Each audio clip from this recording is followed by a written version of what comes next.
Hello. Hello, hello, hello, hello, hello, hello, hello. Hello. Hi, Ragdoll. How goes it?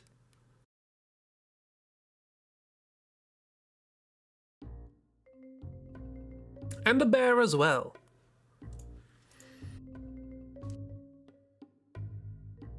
A ragdoll and a bear. What a wonderful combination.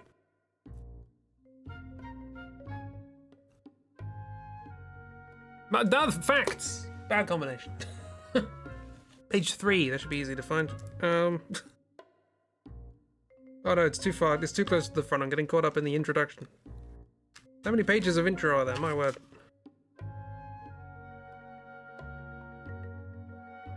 The shutters are tightly sealed. Shutters are tightly sealed. When was this book made? That might be important, yeah.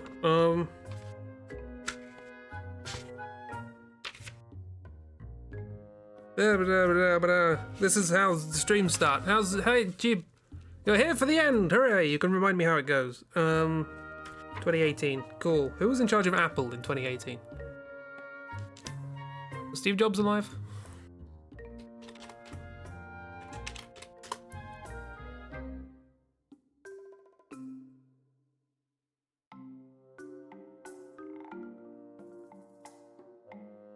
Granny Smith? Probably. That's probably who it was.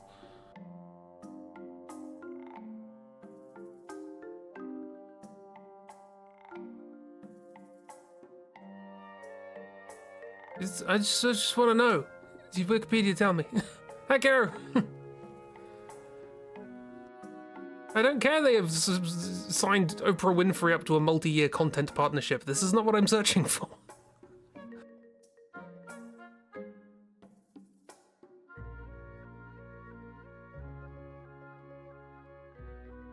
Cook, I think Tim Cook. Right? Cool. Fantastic. So I will rephrase this in terms of that. According to Tim Cook, Apple Incorporated is a conscious being. There you go. Hope that makes a lot more sense now. How you doing, Kara? Hear it? And also Miss. And also Jeeb and Ragdoll Bear. Friends. Just eating a quarter of a cabbage. That's, yeah. Miss, how far are you away from Bear? A conscious bean. What? It's a capitalist hell beast, so that makes sense. Yeah, exactly.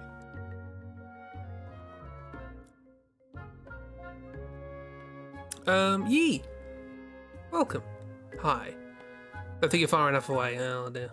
Hide under Teddy. Corporations are not people, not legally, but they want to pretend to be. Close enough to hear it. One of those ones. 500 miles might not be enough. You'll have to do 500 more.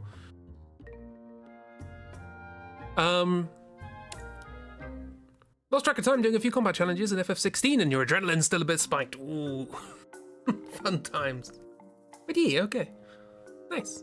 Hope you're all doing well. I'm thirsty. I should take a drink. I've taken a drink, and they're not getting it back. But yee, welcome to what is probably, almost certainly, and I'll be rather disappointed if it isn't, the finale of the Final Fantasy IX Drawthrough. But it's Wednesday? I'm pretty sure it's Wednesday. Not Thursday. Jokes! Jokes! To stave off the smell. Marvellous. Get a good badum there. Wednesday. Bins! It's bin day, everyone. Don't forget it's bin day. I can't remember whether it's recycling or normal. I'll have a look. He'll be back. Don't worry, it'll be a while. I'll do a recap of what happened last time, which involves swooshing over here and hiding the music. Because it's me. Yee! So, last time, the game ended. So we went to, having gone into the big orb on the top of the cauliflower tree, we went to a place called Memoria, made of memories. Because Final Fantasy loves its weird, metaphorical end locations. Not bin day, it's paper day, and that happened this morning. Combat trials with each of the main summonings in that game, which is so freaking hard, because they're timed. Oh, timed. And you gain time by doing combos and perfect dodges. Yeah, I'm screwed. It's so tricky, but it's also so fun because you're crazy. You're enjoying it. I'm glad you're enjoying it. Having a good time. But on an unrelated note, Final Fantasy IX. So yes, we went to Memoria and we heard the disembodied voice of the presumably somewhat dead Goldo telling us that this is a place built of memories and people can only see the memories of the things that they personally experienced. We go in and we fight this. Ragdoll did actually give the name of these. It's supposed to be Lamia, not Lilith. I know it began with an L apparently. But it's Lilish now, so Lamisha, maybe. That was just a boss. It turned up. It's one of the 4 fiends. You just fight it on your way. It's the harder version, or it would have been the harder version of the one that we would have fought in the fire shrine earlier, but we didn't do that because the game had to be finished quickly. So we fight one here, and then we move on, and then we fight Tiamat, Triamat. It's got 3 heads. Always love a good beastie with 3 heads. Always fun. We also fight Jabu Jabu, which I apparently called the Crackling. Why not? The Fiend of Water, and Lish, the souped up Fiend of Earth. We just fight them as a little sort of boss rush thing as we're going through, and we see a few things to do with memories. We get flashbacks to when Alexandria was destroyed. We get flashbacks to when Princess Zoldanknife was washed up on the shores of Alexandria with her dead mum. Which is a bit weird because we're not supposed to really remember that, but apparently memories are all like interconnected in the... I'm going to call it the life stream. It basically is. It doesn't have a name in this game, but it's the life stream. But yeah, and then eventually, as we're going through, Quimch has a little swim in the air because they think it's made of water.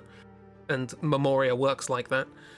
And we find an optional boss, quote unquote. And I gave you the choice as to whether or not to have what is in the original game, the optional boss, as the final boss, because it was originally intended to be the final boss, so I just gave you the names of the optional boss and the final boss and said, hey, you guys choose. So you decided to put Nekroth here as an optional boss.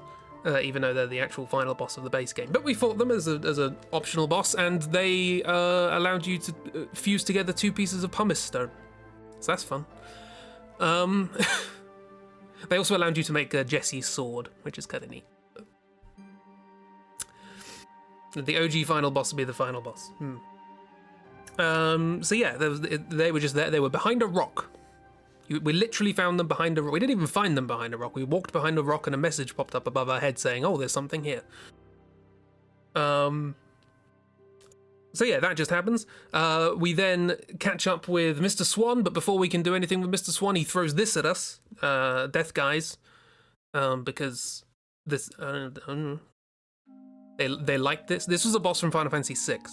It was an optional boss from Final Fantasy VI, and they just decided to throw it in here as well, because why not? They're gonna make a mocha. I thought you said you thought you were gonna have tea. You said tea, now mocha. Mocha tea? Why not, exactly? And there was a Quimch down there for scale. Having fought that, we eventually then actually fight Mr. Swan in his trance form, fluffy pink. I didn't draw his tail. He has a tail. Let's just get that in there real quick.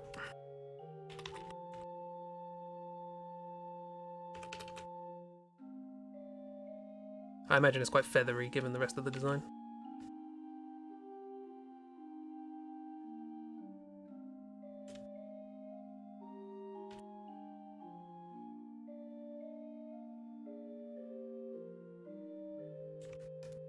There we go. That's complete. Good old trans Mr. Swan. Exactly. So yeah, transformation complete. There's no further form of Mr. Swan. We just fight that one again. Souped up, more difficult. And we kind of defeat them before they just unleash Ultima again, which was the thing that stopped us winning last time. But this time they cast it not only on us and themselves, but also the crystal of everything that they happen to have behind them. This is the crystal from which everything came, the sort of center of the universe, as it were. And by attacking it, bad things happen. Frickin' Ultima, I know. Actually, it's one of the few Final Fantasies where you can't do Ultima.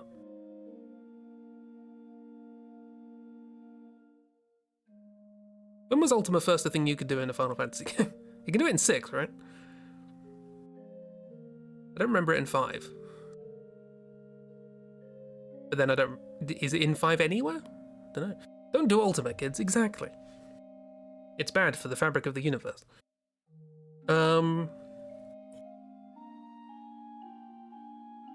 Believe so, not sure though. I'm trying to think. In 5... No, I don't think there is Ultima in 5. Anyway, point being, he casts the big old bang spell, and it causes big old bangs, attacking the Crystal of Life, and we sort of wake up in this sort of weird hellscape, which I didn't actually bother to draw, apparently. In this weird sort of cloudy hellscape. We don't really wake up, we're all sort of unconscious, but Simeon sort of wakes up, and he hears more voices in his head and starts shouting at the sky, and they're quoting Star Wars at him for some reason. But basically it amounts to, you know, a guardian of death saying, well, this kind of proves that life doesn't really need to exist, does it? If it's going to go and attack the Crystal of Life, we might as well just stop it. Clearly it yearns for death, so we're just going to end everything. And Simeon's like, no, that was one guy. That doesn't count. We still want to live, thank you very much. And so we have to fight the manifestation of death, and we chose the manifestation of death to be Hades, which I think is perfectly reasonable. Again, not actually the final boss of Final Fantasy IX, they're an optional boss, but we swapped them around, it's fine. So yeah, we had a bit of a fight with Hades, and then we stopped. And that was the end of gameplay for Final Fantasy IX, and from now it's just mashing X or circle until the game finishes. Apparently his first appearance as a spell was FF2. Oh, I haven't finished. I haven't really got that far into it at all. But now I know how the leveling system works, so I should probably give it another crack. It's weird. You have to do things to level them up, which sounds perfectly reasonable until you realise that in order to level up your health, you have to get hit. So if you're doing really well and you're not getting hit, you're really weak.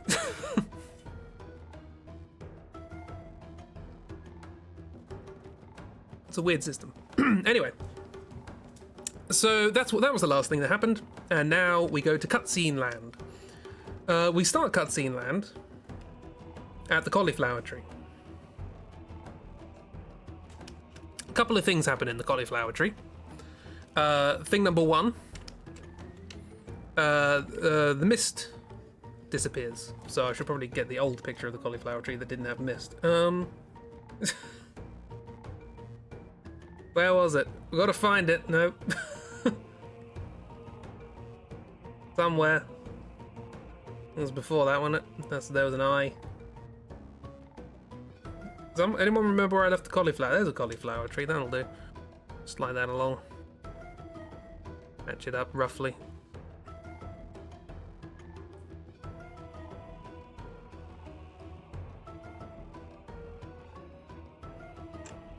Good enough. You're not here. Probably shouldn't have done that because I needed to copy it.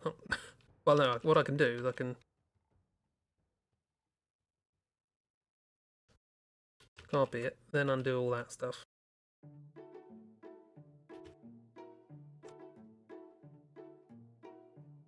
I know what I'm doing. It's fine. Calm down, everyone. Don't panic. Stop panicking right now. Oh, Frame Man is having fun. Sorry about that. Well, nothing happened anyway, so don't worry about it. Frame Man has calmed down. To be fair, my internet has been messing up quite a lot recently. May need to investigate, see if something's wrong with the connection somewhere.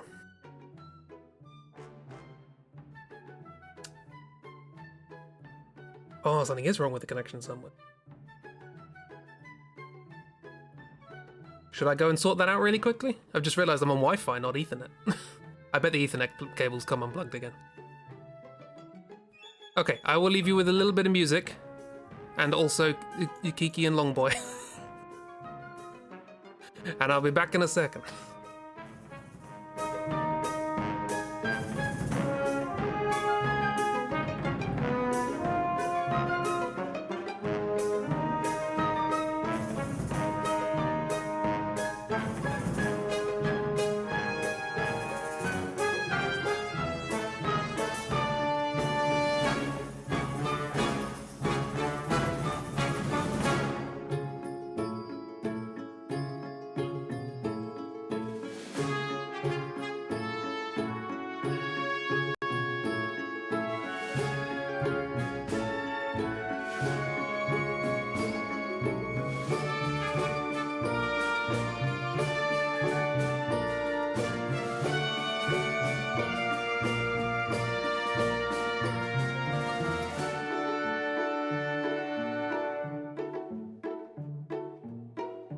You're saying Kiki's not allowed to be on a diagonal?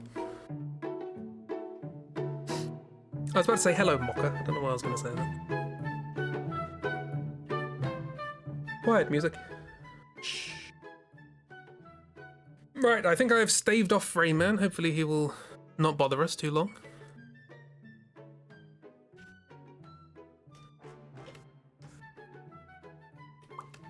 Boom! Mist disappeared.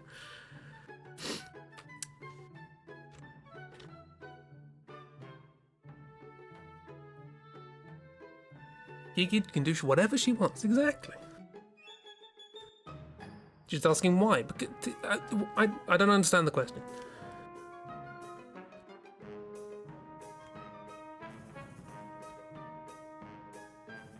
Anyway, we cut out of Memoria, if indeed that's where we were, and if indeed it still exists. Why is which? I don't know.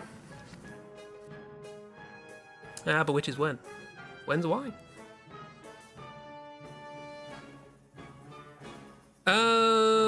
Why? What? Why? Why is which? We've done that one. So we cut out of Memoria, we're back at the tree, and a few things happen. Thing number one, the mist disappears. Thing number two, the big ball on top up here, which is what we went into, that explodes.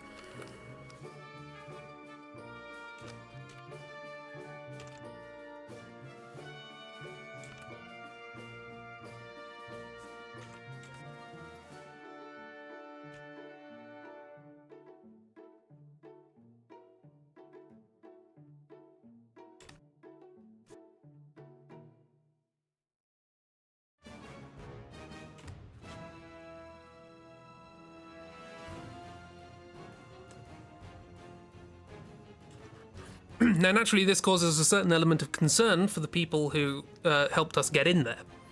If you recall, March and the Tantalus crew,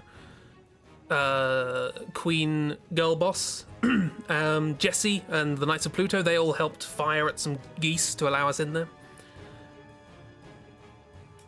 As you do, exactly. The cauliflower explodes. Seems perfectly reasonable. But the cauliflower doesn't explode, the orb on top. They did, yeah, exactly. And they're flying around and they see this explode and they're like, well, that didn't go well. They're probably dead, aren't they? And then another thing happens, but it happens a little bit later because swoosh, swoosh, swoosh, swoosh, swoosh, a few lights appear down by the side of the tree.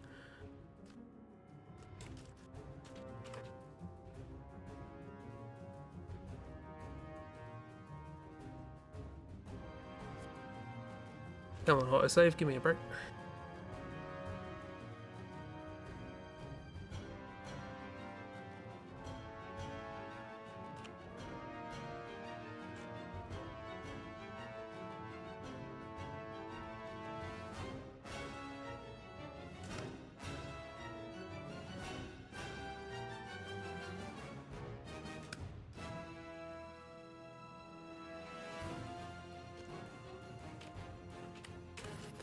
And we cut to where this is, which is sort of on the side of a chasm.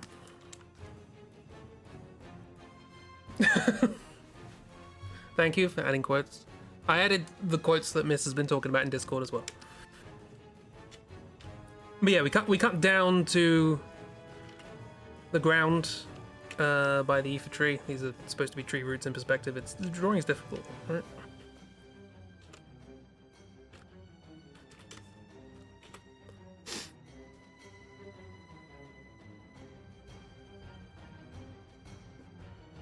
Why are you stuck to this pig jeep?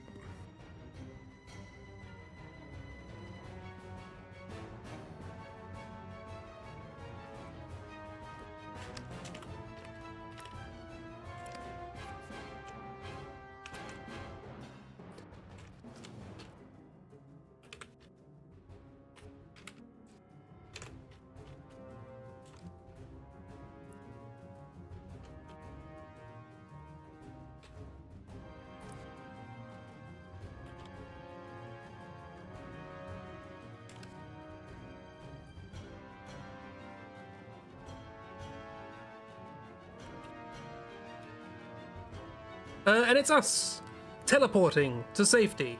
Hooray! And you may ask the question, how exactly did we teleport to safety? That's a good question, because our characters ask it as well. But I wasn't expecting to get out of that one, all things considered. Dunno, that's why you're asking. That's fair. Because one of the raft quotes? Maybe. I can't remember which I added and which I didn't. Oh, Miss added a few as well, yeah. Beam me up, Scotty, yeah, but beam me out. And Scotty, I don't think is a character in this. But yeah, with lots of glittery flashing lights, we all teleport out. Now, you might recognize those glittery flashing lights as things we've seen before in the game. In like Mr. Swan's castle, when you're sort of teleporting between rooms, that sort of thing happens, but this, you know, just pointing that out as a small hint for a thing that I'm going to say in 5 minutes.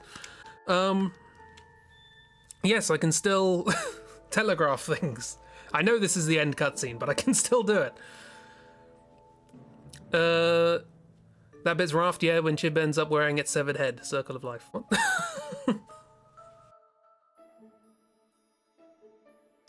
I don't remember that at all.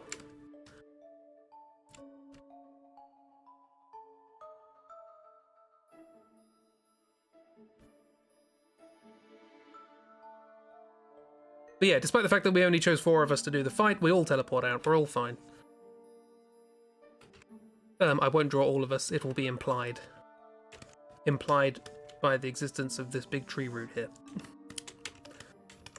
Hang on, I like that bit of the cliff. So, this tree root here.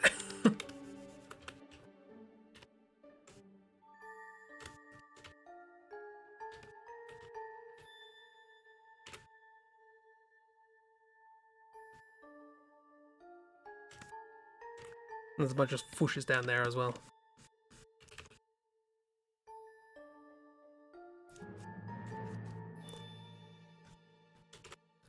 Don't remember you wearing the pig head. You... Half a goldfish? Rally ho! But yeah, we teleport out and we go, wow, that was close. I don't know how we did that. Good for us. Must have been a great plan we had. And then... Oh yeah. I'm trying to remember how they worked out we were here. Because like I say, we've got a bunch of friends flying around in the air. And...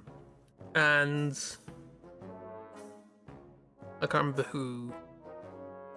I think it's here. And they're all sad because it's like, oh, it blew up.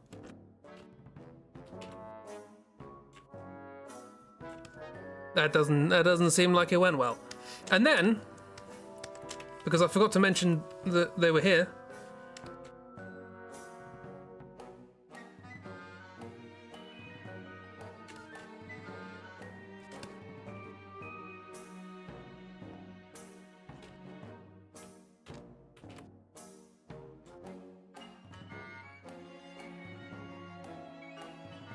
Simeon pipes up.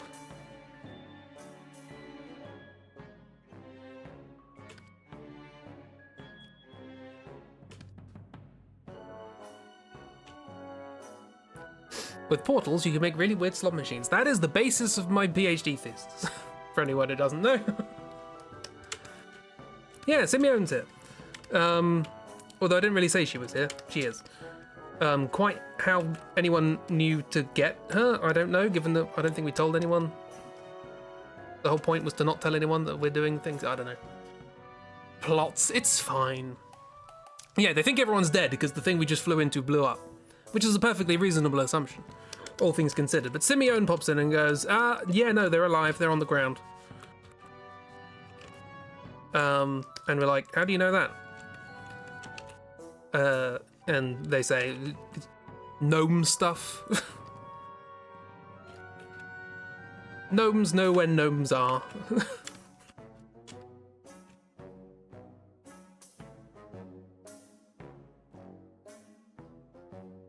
Oh, no, Freyman is back. Freyman's just having fun today, apparently. We're back on Ethernet and they're still having a chomp. Freyman!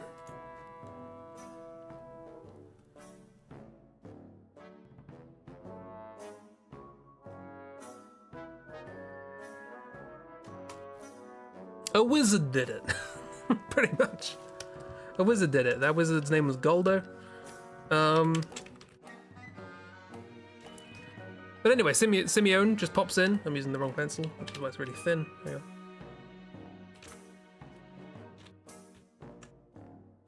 There you go. Freyman, please calm down. I didn't lose too much there compared to the Wi-Fi, but yeah, my internet's been playing up a lot anyway recently, so apologies for any inconveniences and drops and all that sort of stuff. So anyway, Simeon says, hey, no, they're there, they're on the floor, they're fine. And everyone's like, how did you do that? And I was like, I'm a gnome, we do gnome things. If gnomes can sense each other, why didn't we ever know where Mr. Swan was? We didn't train to do that? I don't know. We didn't know we were a gnome.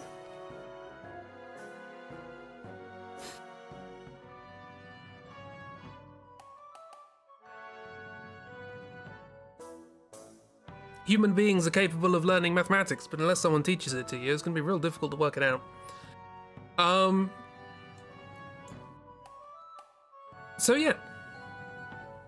They're told of this, and Jesse's like, sure, I'll believe you, why not? And calls over to the other airship and says, hey, they're down there.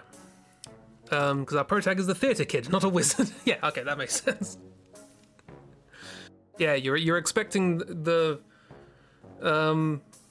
theatre kid, I'm about to say, you're expecting the theatre kid to be good at maths, but then I remembered the two things I did at school were maths and theatre. Whatever, you get the point.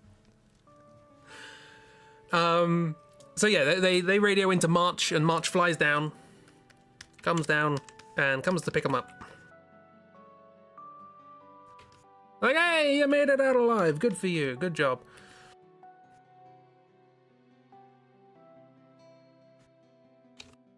I don't know what they're flying. What are they flying? Are they flying the Quimch one? I think they're flying the Quimch one, that's okay.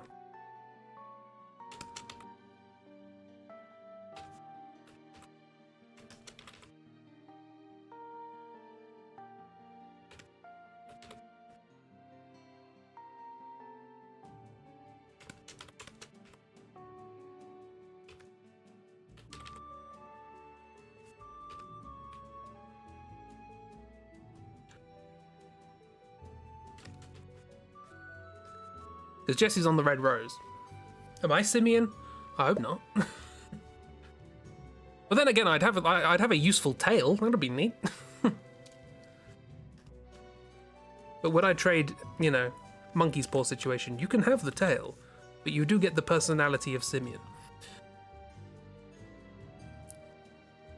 You realise you still have the ultimate ability tab open, and no, you can't let an F9. It's entirely Mr. Swan's ability in this game. Mr. Swan, he knows what's up.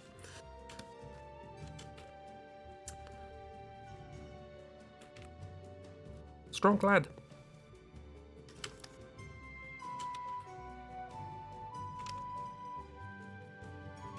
But anyway, yeah, so March comes down. Useful tail. Is he useful tail for anything? He's like swung from beams on it. All I know is that he can theoretically use it as like another limb, and he does occasionally in things. Oh yeah, is Cuthbert still here? Oh yeah, Cuthbert's still here. Anyway, he's legitimately a monkey, exactly. I've never really drawn him doing anything with it, but he doesn't. It never comes up in the plot, apart from the fact that obviously, you know, the gnomes have a tail, but he never uses it in the plot. So, areas in which we bad. Yeet.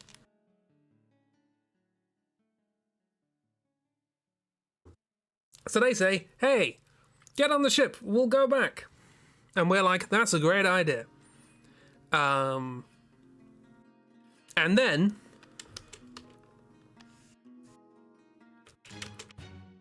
all the tree roots start flailing around.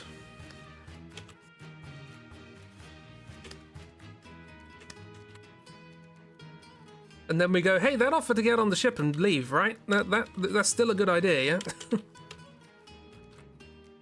Starts flailing around its root tentacles. Suddenly the tree's mad. We made the tree real mad. He uses it to avoid James and taunt him. That is pretty much the exclusive use of the tail, yes.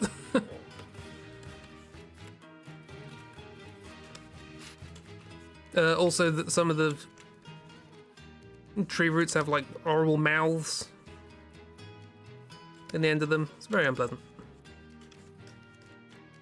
They're all thorny and... But yeah, the tree's rebelling right now. And we say, this will be a good time to leave, thank you very much. Let's all go. And then Simeon, as he seems to be doing quite a lot at the end of the story, hears a voice.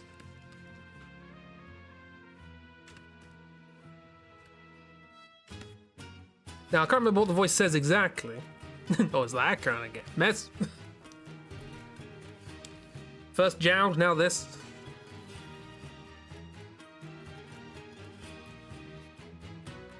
Watching this whole part was very funny to you, considering you were exhausted and barely had enough focus to watch. I had no memory of this part of the game at all, so I'm running on like fumes of memory here.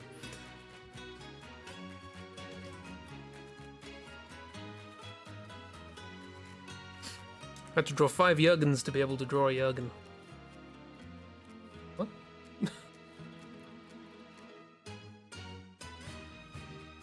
I had to draw like 120 Jurgens.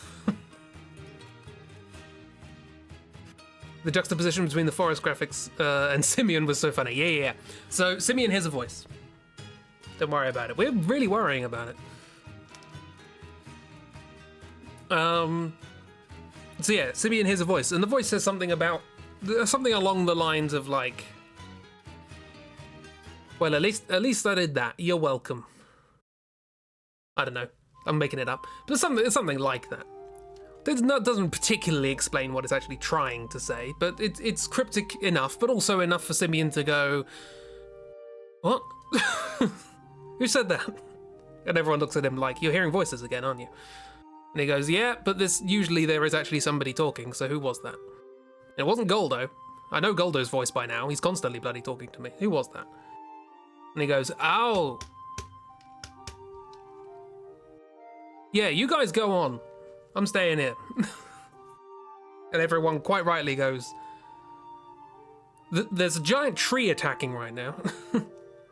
It's still lagging for everyone else. It shouldn't be lagging. Have you tried refreshing? Pause play?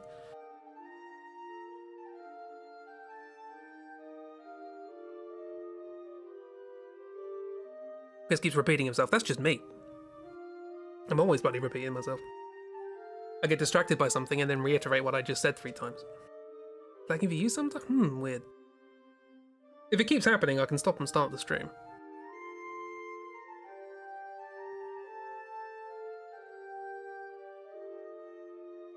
It doesn't appear to be on my end. It might be a Twitch thing, but maybe stopping and starting will fix it? Doing okay for you? Really wish they played with the gnomes are all linked somehow much earlier than the final cutscene. There's a lot of things they do in the final cutscene. And only in the final cutscene. Keep going. Oh, okie dokie. Nope, there we go. There was lag. Was there lag?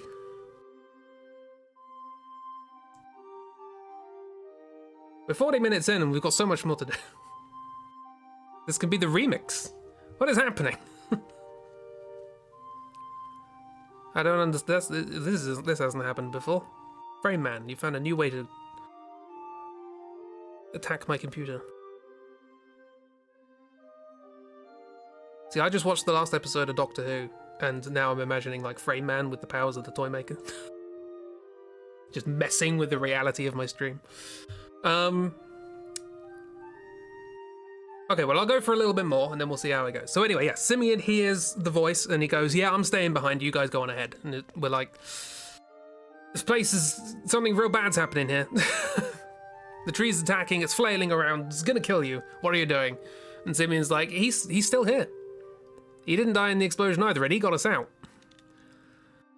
Referring to Mr. Swan. Mr. Swan is still alive, Mr. Swan made it out as well, and he's the reason we got teleported away. Mr. Swan teleported us. But he's in there. He's still in it. And Simeon's like, yeah, I'm not leaving him behind. And everyone's like, why? Why are you not leaving him? But this man tried to destroy reality 5 minutes ago. He is the cause of most death on this planet for the last 30 years. Brother! Exactly, brother.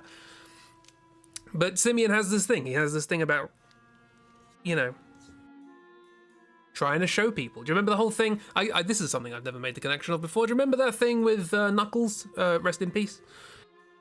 Of him, like, you know, going, hey, follow us, and then I'll show you about the values of friendship and all that sort of stuff. He's basically the same thing. He's like, no, I'm not leaving that behind. Yeah, at which point you ask everyone else, what the F do you expect from Simeon? He never abandons anyone.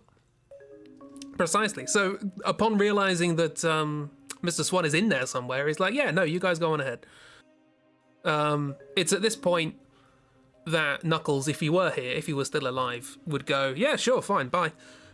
And everyone else eventually follows. But, you know, Tom Don Dingle wouldn't do that, so that doesn't happen. Which I think just goes to show how well Simeon did teaching things to Knuckles, but whatever. Yeah, so everyone just sort of very reluctantly leaves. Particularly Zoldanev, who's like, I really don't want to leave you. He's like, I'll be fine, don't worry about it. I've done stuff like this before. And she's like, no, you haven't. But anyway, eventually the rest of them fly away on the March Express, the Quimch 1. And Simeon's right. Do you like The Matrix? And what follows... Hey, how you doing? What follows is a sequence of Simeon, like, running on walls and being chased by these like, tree tentacles. And it's, like, one of the best produced cutscenes in the game. The Quimch 1, the March Express.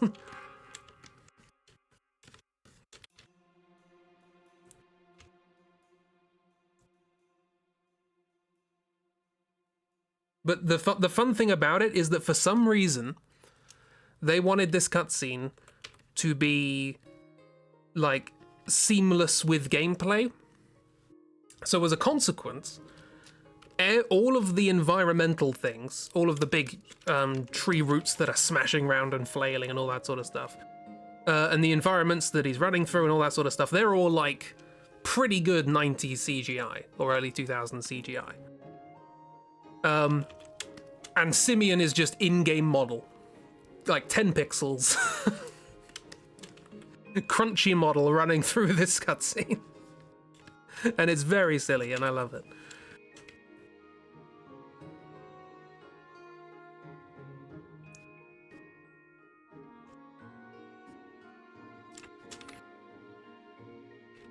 I can draw people running. This is a running pose, right?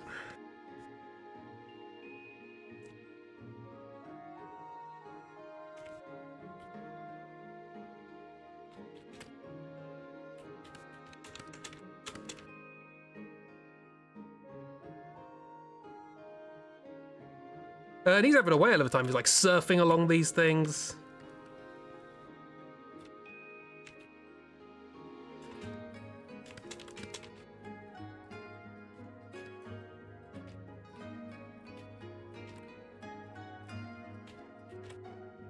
It doesn't look like Simeon, it's fine.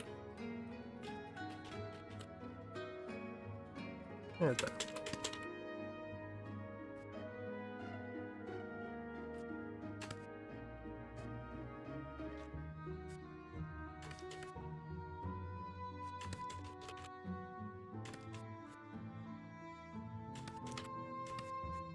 I don't think he uses his tail in this cutscene either, does he? Missed opportunity.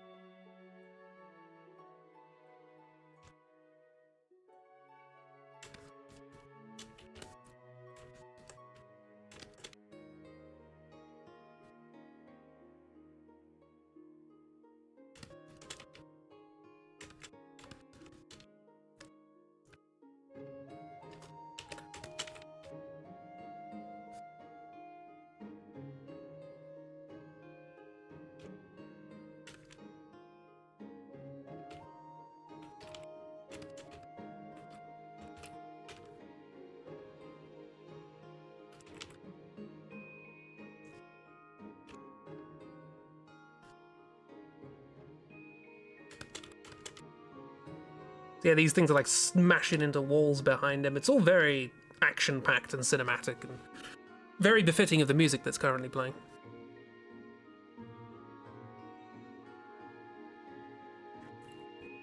Just noticed the stream title and you see me.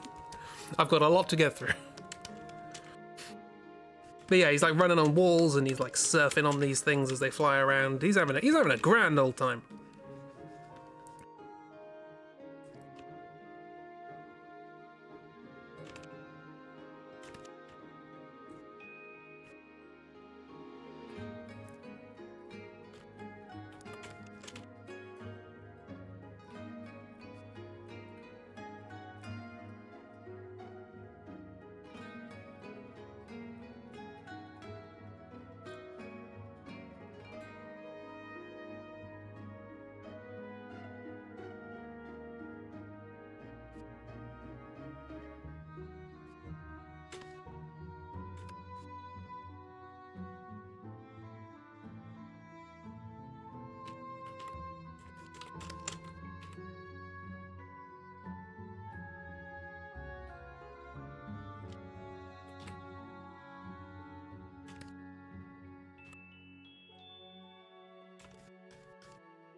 Buckles in for an 11 p.m. finish, sorry.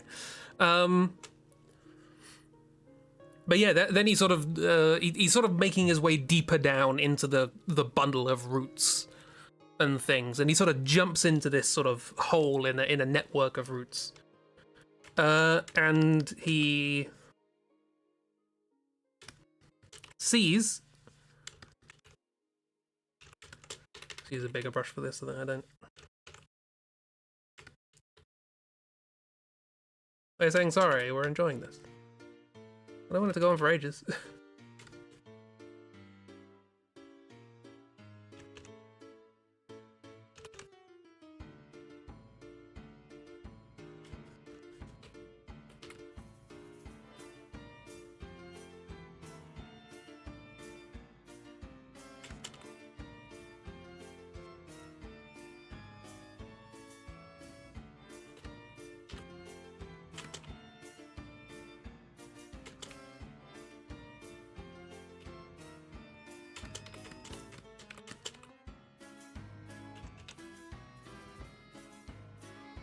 I'm doing it like this so you can see his tail, because we haven't seen his tail yet, like, properly.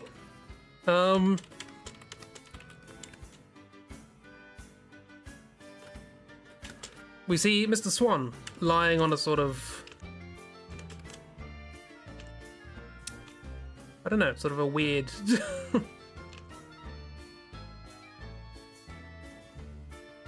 thing. Can't not vibe to the Jester theme no matter which version it is.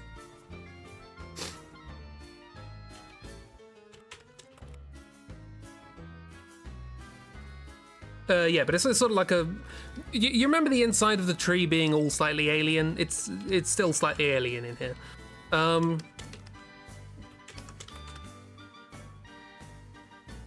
Almost proportion here.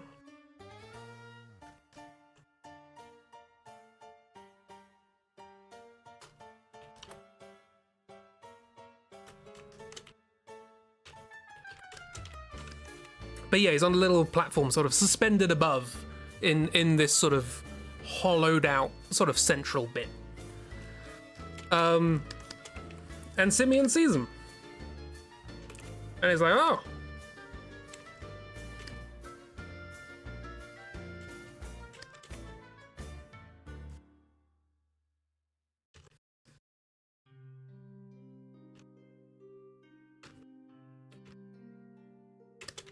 There he is, he's going, oh.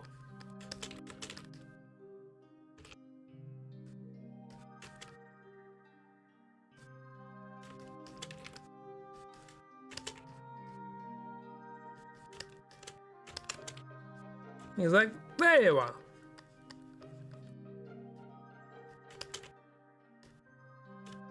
Like this. He's definitely like that. He definitely does this in the cutscene.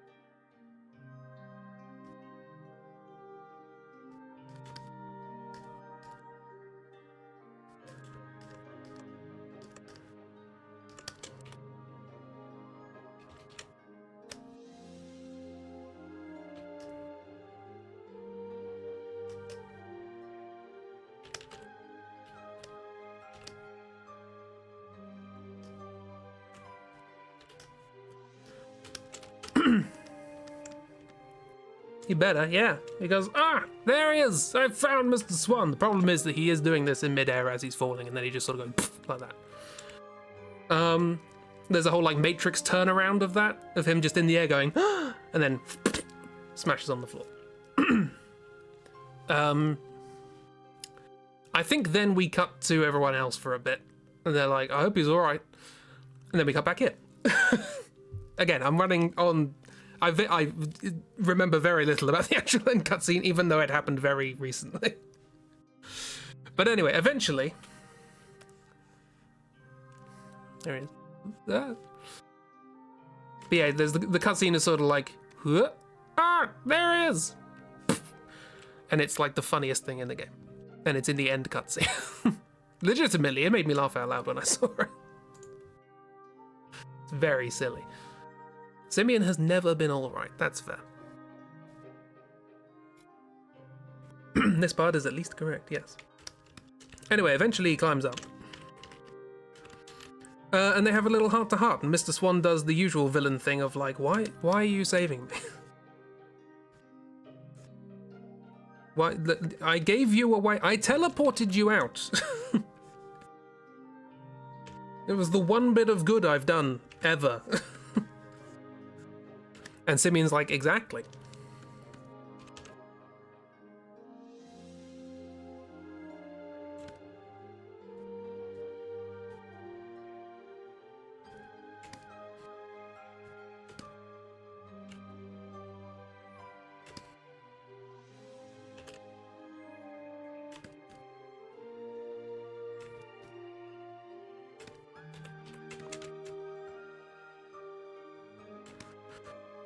So yeah, they have a little heart-to-heart, and they're like, you know, Simeon's like, right, well, I've got to get you out of here, brother.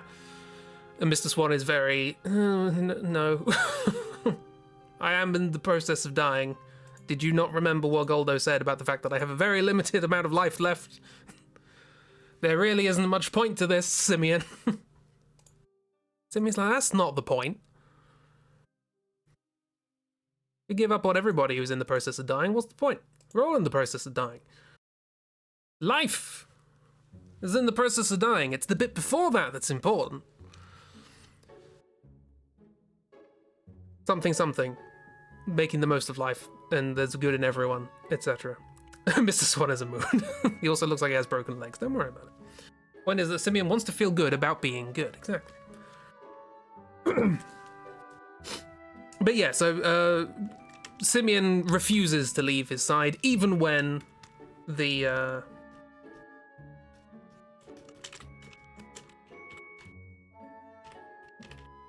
all the tentacles, root tentacle things start to close in and smoosh their way around them. In fact, I think as that happens, Simeon sort of jumps on top of Mr. Swan to protect him.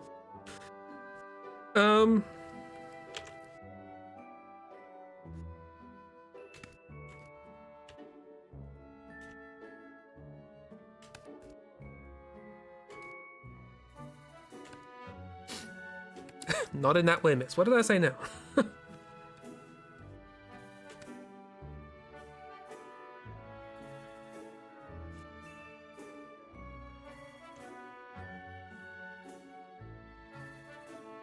Best place to be? What, on top of Mr. Swan or under Simeon?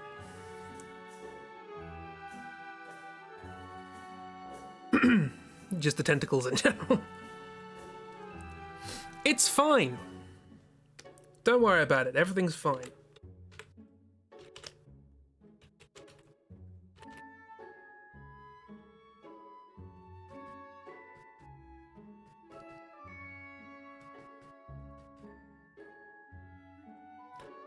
Sometime later, and I legitimately don't know how long later this is. You can work it out yourselves from context clues, I guess. Oh, what order does this all happen in? I should have remembered. I'm going to cut to the most important, one of the most important ones first. There's always FFIX. Of course, there's always FFIX. Be disappointed if there weren't.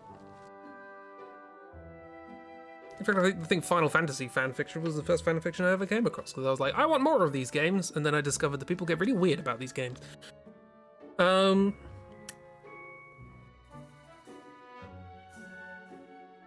yeah, that's not a comment on fanfiction in general, that is a comment on the fanfiction that I read. And I was like, right, cool. I'll buy some different games. And I never played a Final Fantasy again. Specifically some FF8 ones. I remember some very specific FF8 ones. We won't go into that. Anyway. What was I saying? Sometime later. That's it. We cut to Alexandria.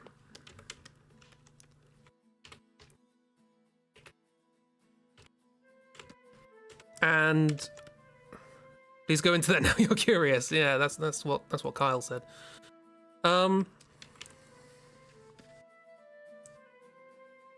Why? Oh, I have transparency selected as a color. That's why I'm not drawing anything.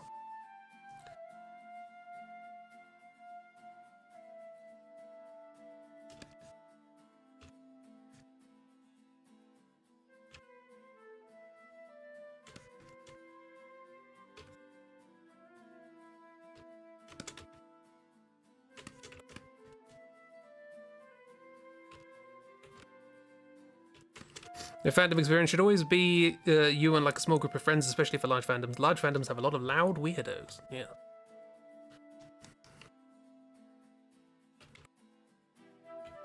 Yeah, people who make a sort of public show of their sort of enthusiasm of these things often tend to be really weird. Anyway, everybody watch my Drawthrough.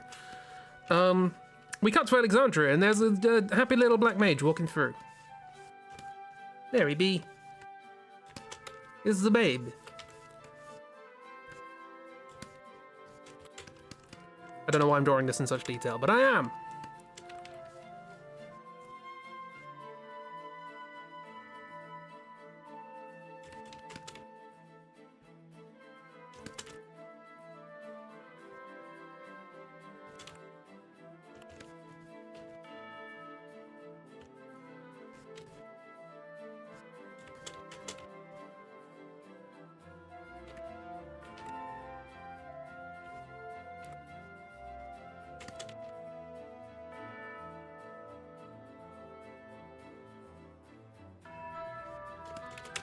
And they're walking through holding a ticket.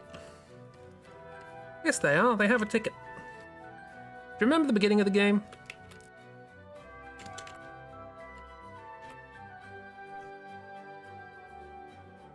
We're doing that again. Time loop. No, it's not a time loop. It's definitely sometime later.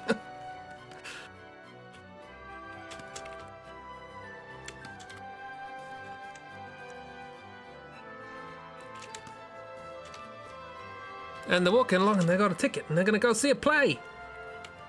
Exciting times. But as they're running through, I guess I could just copy paste this, couldn't I? Let's go back to stream 1, probably.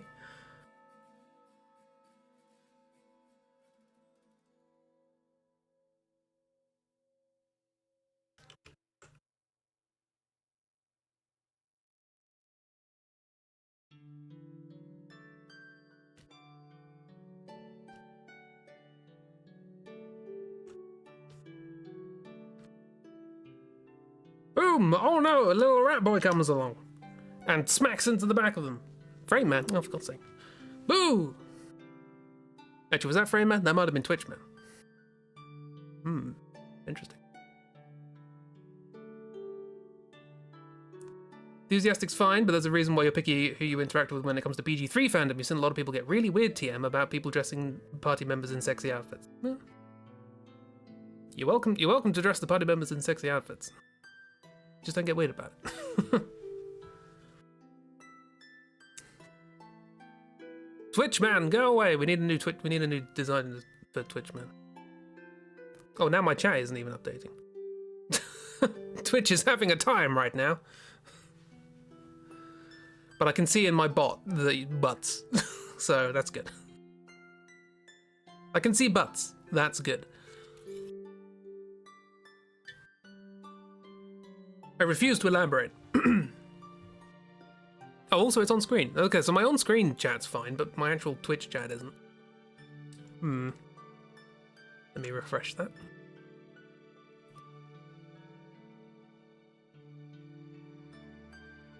Okay, there we go. I think we're good. Yeah. Yeah, but... Never mind. Jeeb was there. I knew it would happen. But anyway, yes, so it's the mage, they're wandering along, and they're gonna go see a play. And then, oh no, Rat Boy comes and bashes into the back of them. Like, oh, I've dropped my ticket. And the rat's like, hey, watch where you're going, you're not paying attention, blah, blah, blah. And then they're like, wait a minute. I know you. How's it been? God, when was it? It's like bloody ages. It was some time ago. How long has it been? Some time ago. Yeah,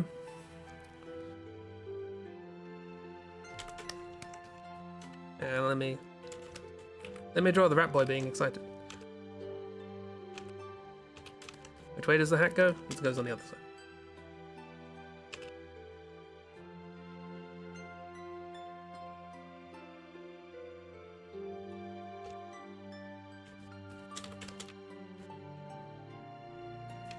Some unspecified time ago.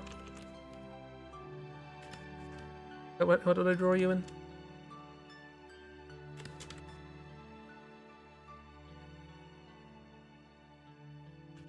He's on tiptoes. Very excited.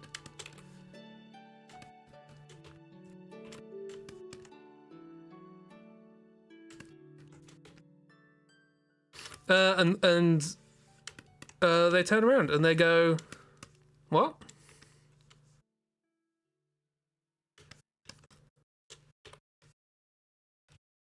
And the rat boy says, "What? It's me. It's Puck. No, not Puck. What was his name? What did we call him? I forgot we gave him a name. He didn't really appear in the story. What was his name? Who? Yeah, who?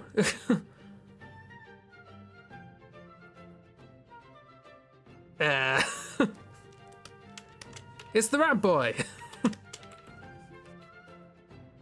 Queek. There we go. Yeah, it's Queek. You remember me as Squeak. And they say, oh, like the Prince of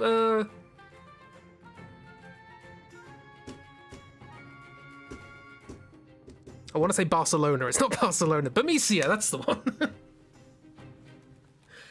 So, oh yeah, like the Prince of Bamicia. Hang on, are you the Prince of Bamicia? And meanwhile, Queek's like, Vivi, you alright? Do you not remember we had the whole thing? Yeah, the Prince of Barcelona.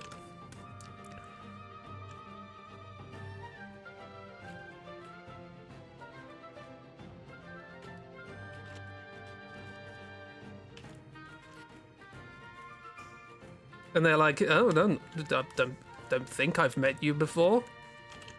We could be friends if you want. And they go, wait, hang on a minute. How do you know the name Vivi? No. Yeah, Vivi, yes. Actually, Vivi does actually have the name Vivi. Oh, God, this is confusing my brain. Yeah, they're like, how do you know the name Vivi?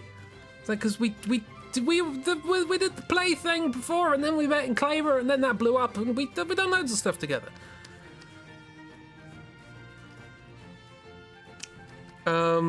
And then they go, right, okay. Yeah, no, sorry, I'm not Vivi. That's where you're getting confused. Like, oh, you look a lot like Vivi. They go, oh yeah, there's a reason for that. I'm his son.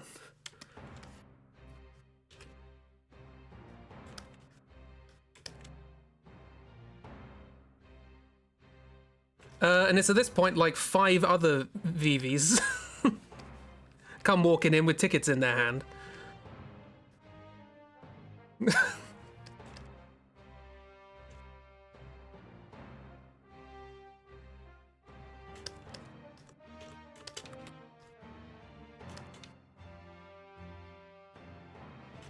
Hang on a minute.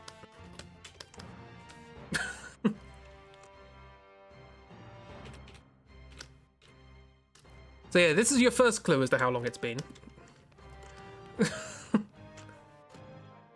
A decent chunk of time, let's say.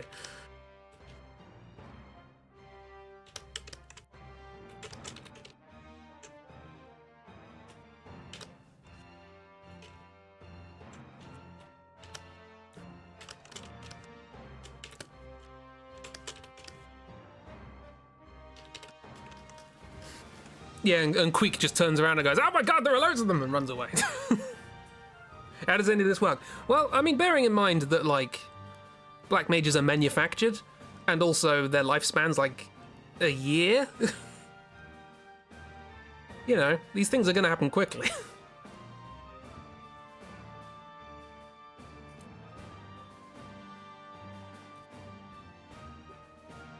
You know, in the same way that, like, Vivi's granddad was a Q.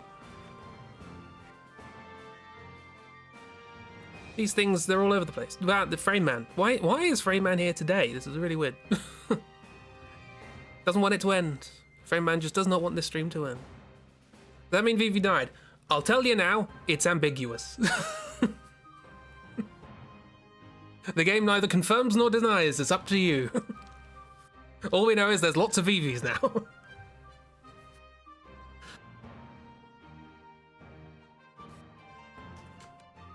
No, he lives forever. Cool, great, that's canon then.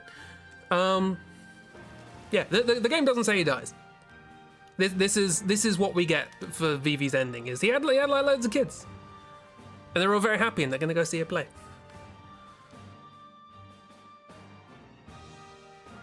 Gonna hold on to your FFIX friend. There's nothing to fix. The game doesn't say he died. You know, I mean, he was a prototype, so he doesn't necessarily need to, you know, be beholden to the rules of the final designs. He could have a much longer longevity. In fact, he does have a longer longevity because he outlasted a bunch of the newer ones. So they could have buggered up the prototype and he could live forever. We don't know. Completely indefatigable. Anyway, so that's that. We now cut somewhere else. Bamicia. We've just met Queek again, so might as well go to Bamicia. There's a lot of just random scenes happen at the moment. We're cutting to all the characters and what happens. You know, what happened to them sometime later. And we cut to a fountain in the still pretty ruined Bermesia. You know, it wasn't blown up like Clara, but it's still pretty bad.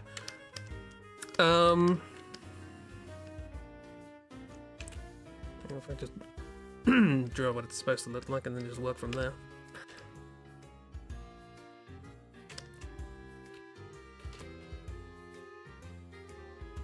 Why am I drawing a fountain? Just as a backdrop, really.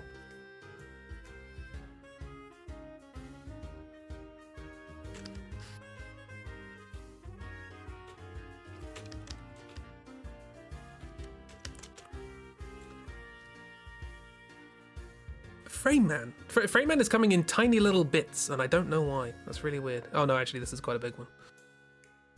Well, I'll keep drawing. Most of these draw-throughs are me not actually saying anything useful anyway, so I'll try and talk in the bits where Frame Man's not here.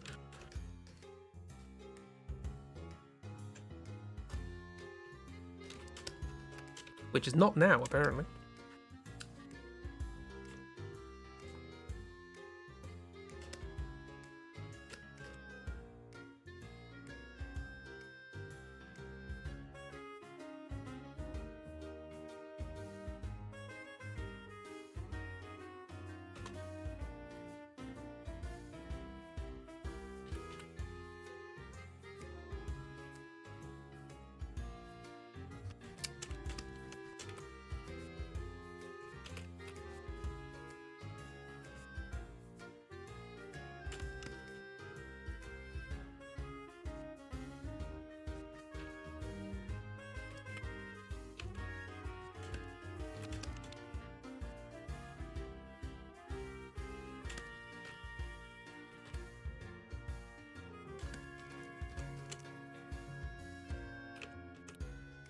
Still there?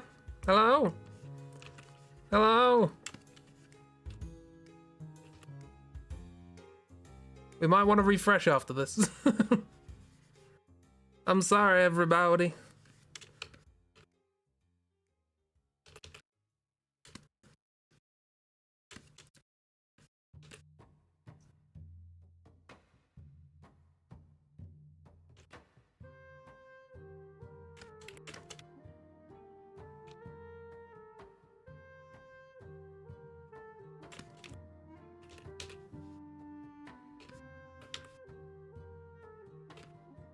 I didn't want it to end like this.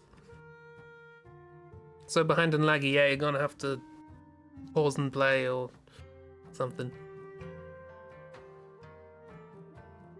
I was joking Freeman when he said Cresp about to draw till 11. Hello, Cresp. Hello. Testing, 1, 2. Hello, testing, hello.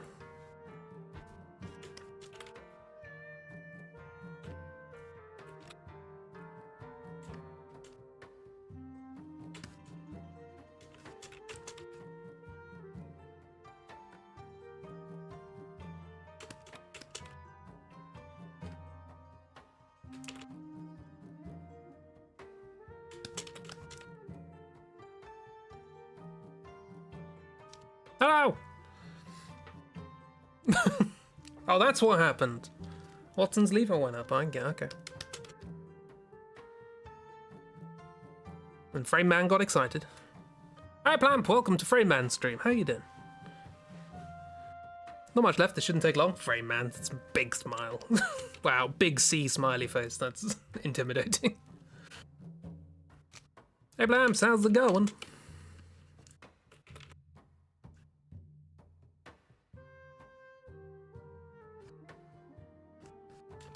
Hope you like epilogues, because apparently this one's taken a while. Freeman's been eating well today. Oh, I can't remember what you look like.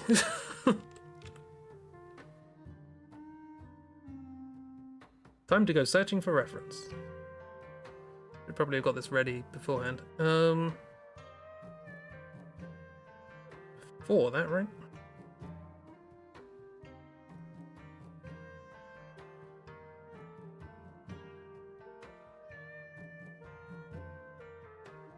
Yes. There you are. You don't have hair, apparently. Cool. Um...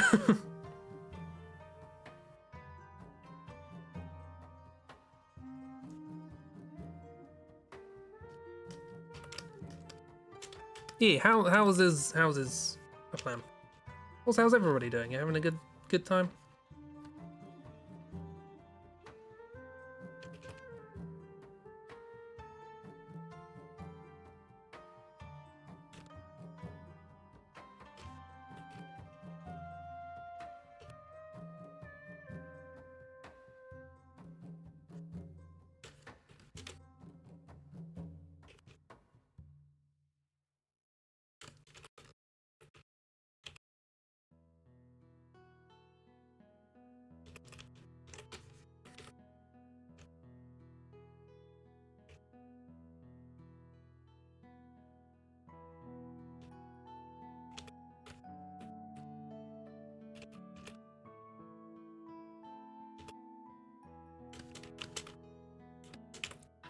They were telling Nox went back to Cheryl. So, kind of, yes. So this is one of the odder things that happens here, is that Nox went back to Cheryl, and they're sort of together fighting and protecting Bermesia and trying to rebuild it and all that sort of stuff. Whatever's left of the population. But it's not... And they're sort of acting very close again, and like, you know... Yeah, but the thing being, Cheryl still doesn't remember her, but he seems to be falling for her in the same way that he did before. So it's like they're kind of starting over again. That's the sort of situation they have here. And Nox is like, good enough.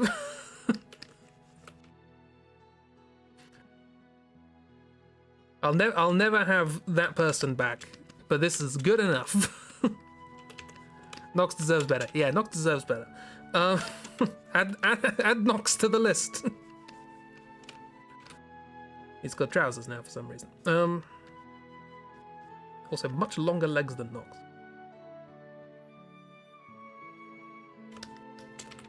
The great thing is, because we're, because this is a draw through, and, real names have been changed to protect the identities of the innocent.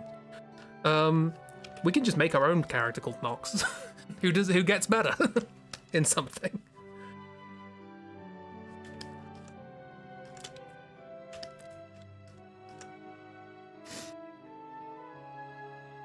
Never settle for good enough. She seems quite happy, to be fair. But also she deserved like an actual story. That's a different question. But yeah, so that's her sort of payoff, is that like the two of them are together now and they're sort of starting afresh, even though she remembers everything and he doesn't. Weird relationship, but it'll do. That's that. We now cut to Lindblom in a lift, which is circular, funnily enough.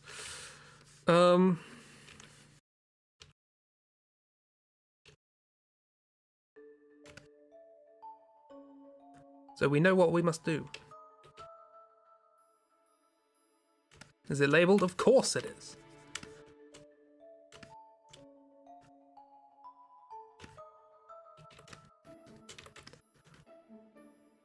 I don't know what...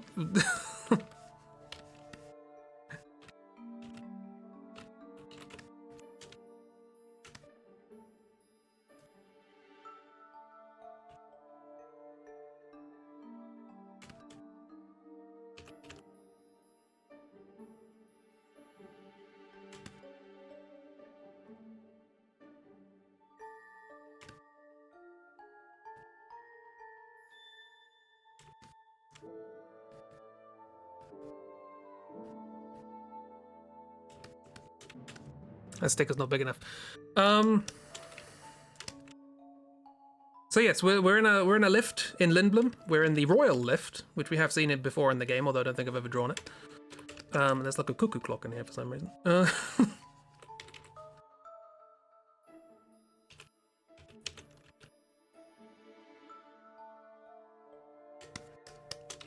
Like a control panel or whatever. And we see Queen Girl Boss, she's here. The Royal Test Tube, exactly.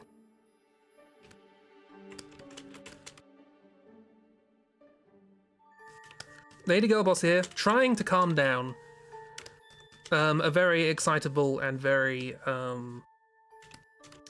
boisterous Betty.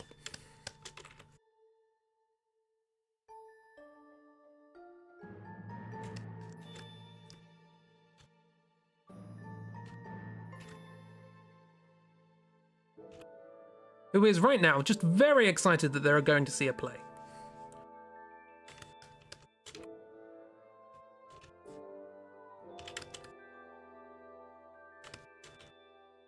Now, the implication of this scene is that they've adopted, Girl Boss has adopted Betty. Which I guess makes her a princess now. Didn't think about that.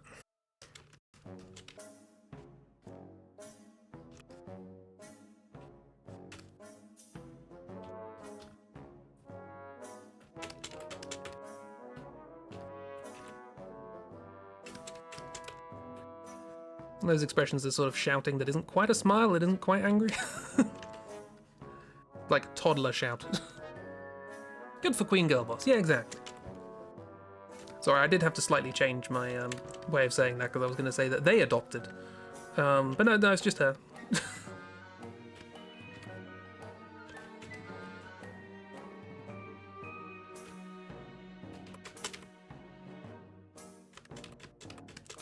Queen Girl Boss makes a great single mum. Yeah. But we get a nice scene of Betty sort of being 6 years old or 7 or however old she is here. And this being like the first time she refers to Queen Girl Boss as mum, as opposed to Girl Boss.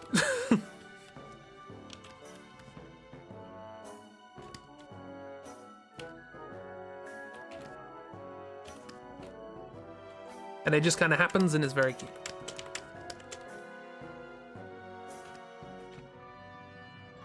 I'm sorry, the Queen Girl Boss, you really didn't have much to do in the plot. But hey, you got a daughter now and you're happy about it.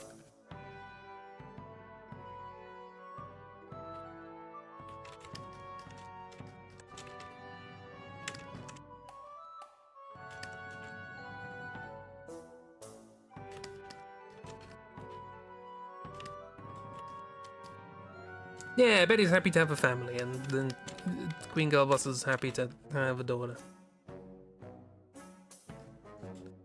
I can't remember. I was about to say, I can't remember what I drew you wearing, but this has been some time later. I imagine you have more clothes, so...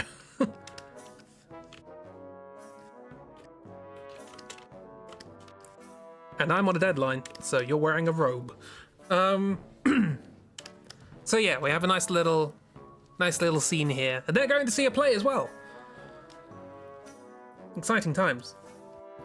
Who else is there? There's Jessie. I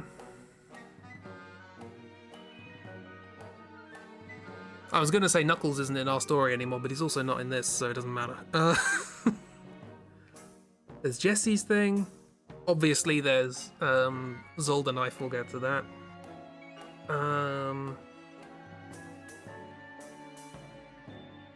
Quimch! Oh, bloody hell, Quimch. Yes, of course.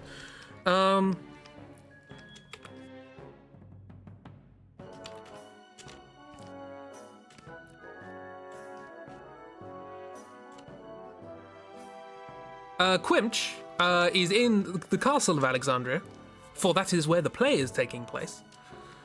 And they are now head cook. And they're cooking all the meals, and they're telling people what to do, and they've got their own little kitchen of little chef-hatted imps. And they're going around and they're trying the food, and they're saying, it's gotta be good. Friends are coming. Friends are coming around, and when you make things for friends, it's gotta have love in it. Food is the best form of love.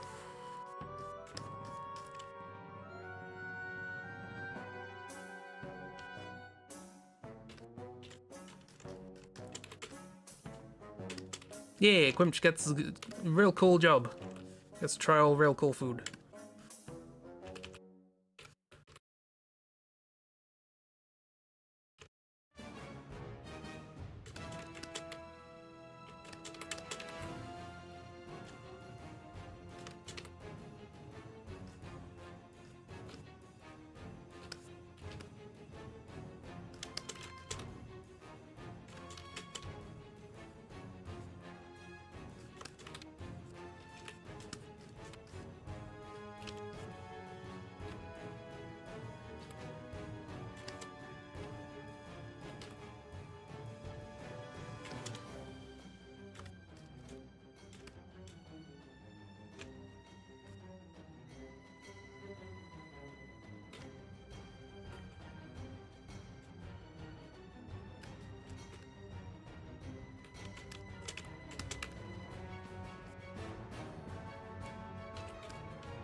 So yeah, they're making all the food for people for the play. Lots of, you know, nobles coming around and all that sort of stuff.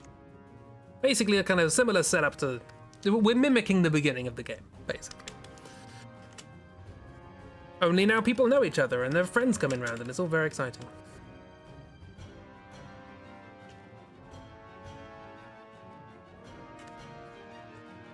Lots of Swedish chef Muppets.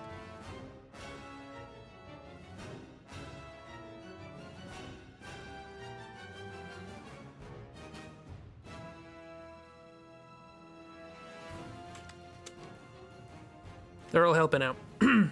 So yeah, Quimch is floating. Quimch is doing grand. Good for Quimch. Making all the foods. Yeah, that's what the chefs in Alexandria look like. Their faces are covered by the hat for some reason. Except for Quimch, obviously. Who might not have a face. We don't know. So that's that. We'll go for Jesse, I guess. So Jesse, it's a kind of two-parter. We cut to Zolda Knife's old princess bedroom. For presumably, as queen, she has a better one. And we see Jessie laying down her sword.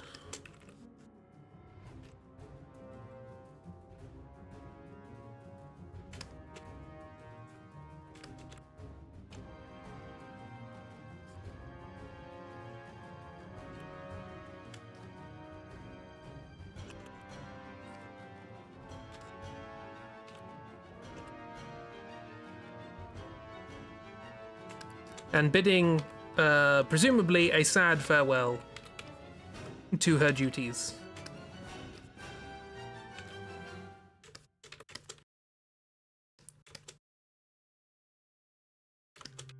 Do you think it's called God Save the Queen? It is. Named after the famous Sex Pistols album. Hi, Frame Man, how you doing? Bloody hell.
Seems kind of fine again. Nothing else is open, is it? Not really. Nothing out of the usual. Still a bit laggy on your end, but you can deal. There's probably Twitch's like catch-up thing messing up. Because there's a thing where it sort of slows down and speeds things up if your connection is not great, and sometimes that can just make things way worse.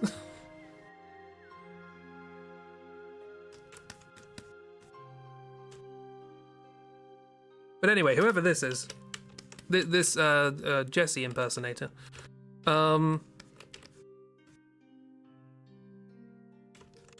puts Jesse's sword down and bids a sad farewell to her duties, implicating that they're just gonna leave.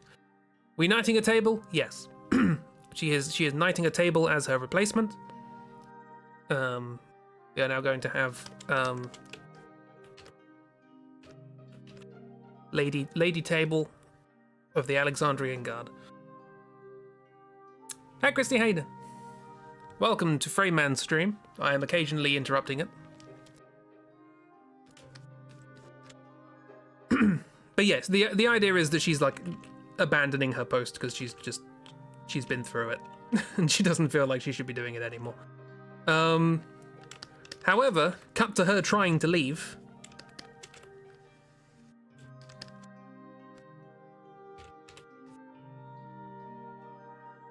I don't know why I'm doing this to look like it's on the other side of a telephone line, but that's fine. No sir table. Hey look, we've already headcanoned quite a lot in this so far, so feel free to make a sir table.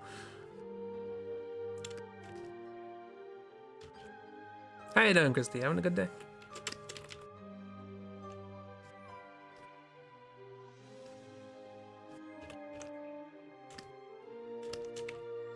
You don't have two eyes.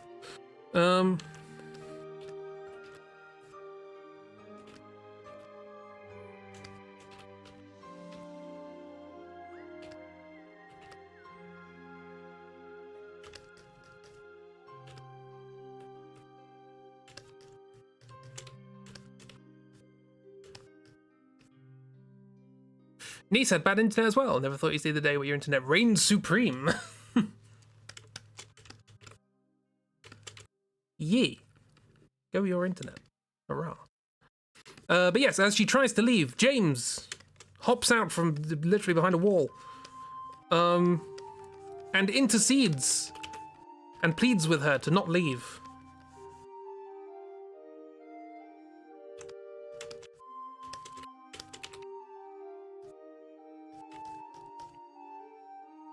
And she says how she doesn't feel like she needs to be here anymore, and she doesn't, she doesn't belong here no more.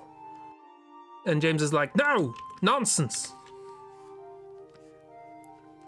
Because his love language is shouting. And he's like, no, Alexandria needs you. I need you. You stay here, please. And we get a moment of the two of them attempting to connect as human beings who might actually like each other. Probably more, but, how long's that going to take?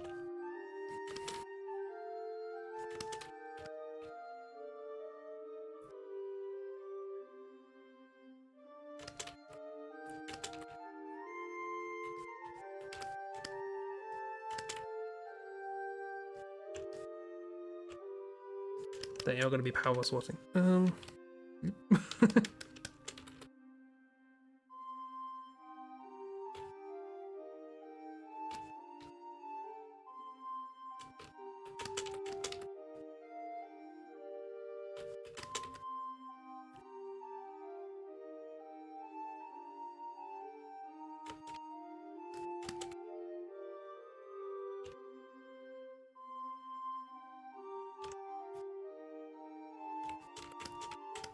Power Squat saves the day. The power of Squat.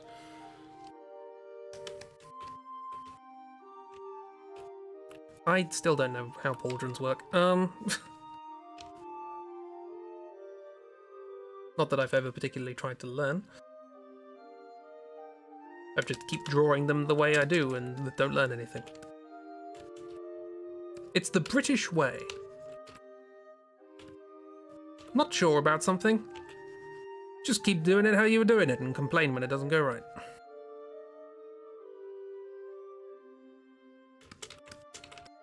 I say, no, don't leave.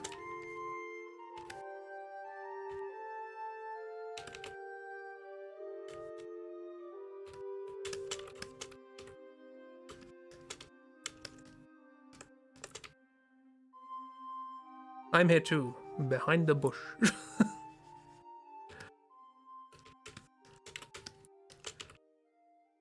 But careful, that's a killer bush.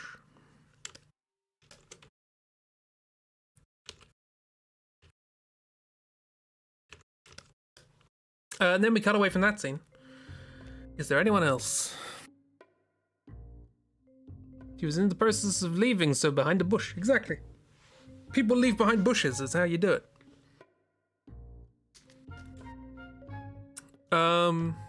Oh yeah, we cut to Tantalus crew. Do I have a picture of them from the beginning of the game? Because we could just use that.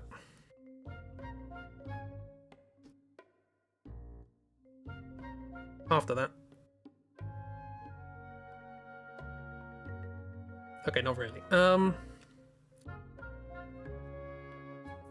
Remember those innocent old days when I was using really thick pens because I was like, I'll just do this simple. Yeah, boys! Good boys. So yeah, they're in their,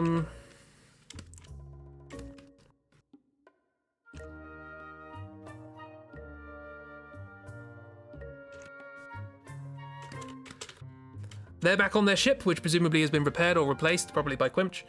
I always think I'm gonna do this Drawthrough simple.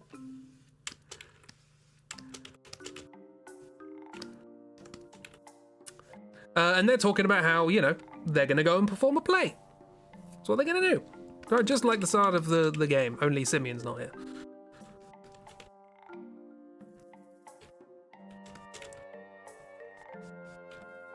So yeah, they're going. In fact, they're going to perform the same play, exactly the same one that they tried to perform before, before everything went wrong. What with the blowing up and all that.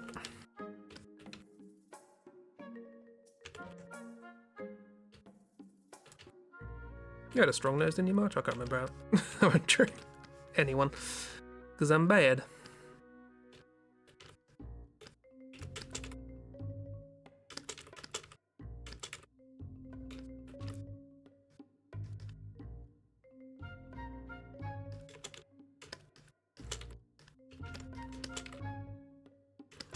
Your son?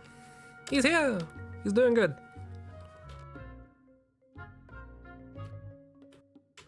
And he gets to play the betrayer. We'll see that. Well, we won't see it because I'm not going to talk through the entire play. It goes on for a bit. But there's also... I'll have you facing sideways and chatting to someone over here. You remember this guy? What was his name?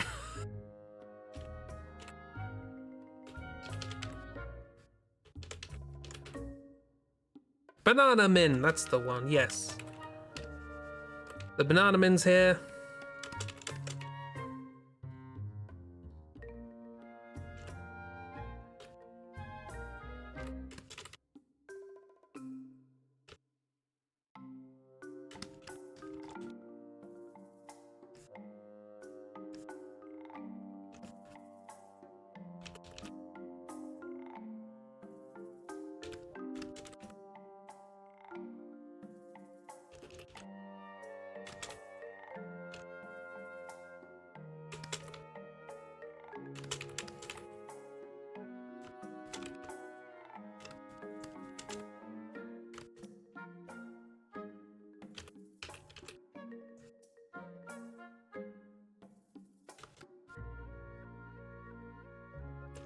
As is Alexander the First.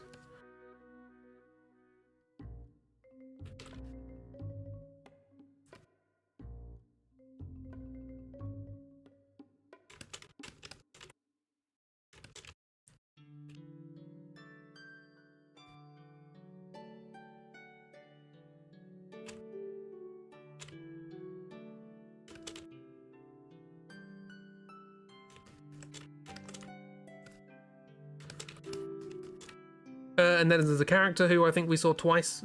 I can't remember what we called her. Like the one who actually takes acting seriously in this troupe. 3 amazing lads, vitally important to the story, yeah. Bernadette? That seems reasonable, we'll go with that. She actually gets to be the princess this time.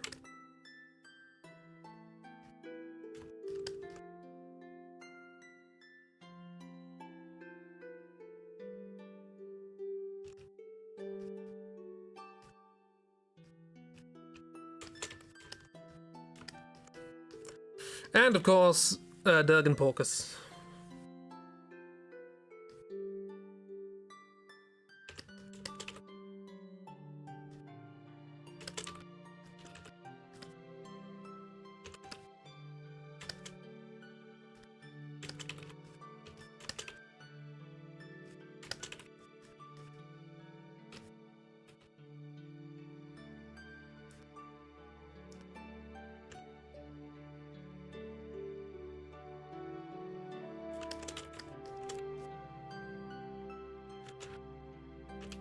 Who's telling everybody about how, you know, they're gonna do that play, gosh darn it.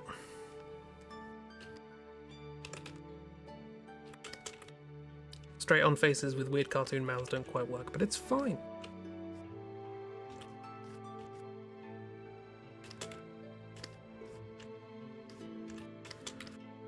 This table has a cloth over it now because I don't want to draw feet. So yeah, they're all here and well drawn.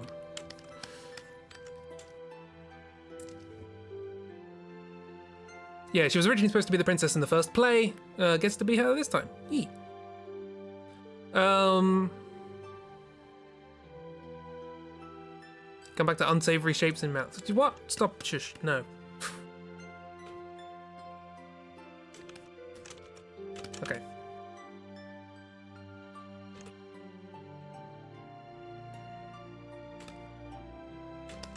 Better.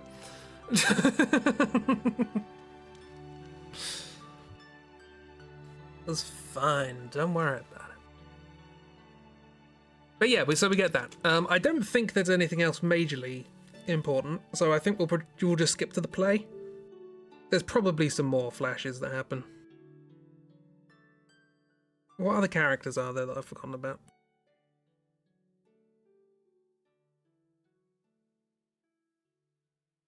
I mean, there was Knuckles, but A, he died in our playthrough, and B, the game forgets he exists. Can't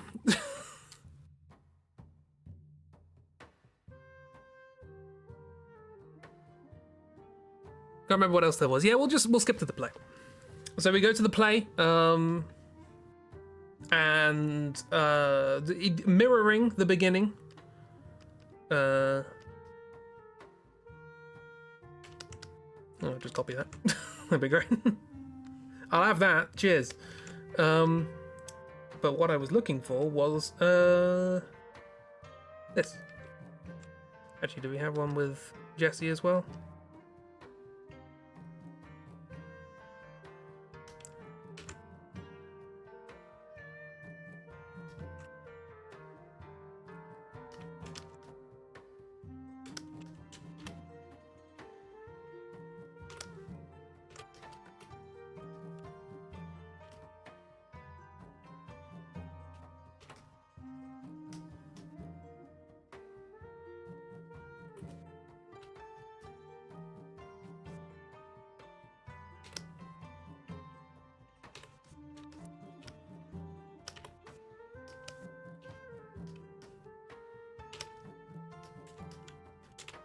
Yeah, the eyes swapped, don't worry about it.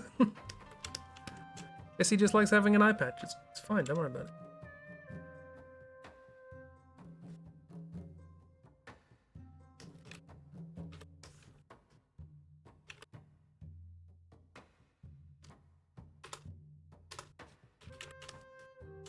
Just check because it's vitally important that it was indeed Bernadette.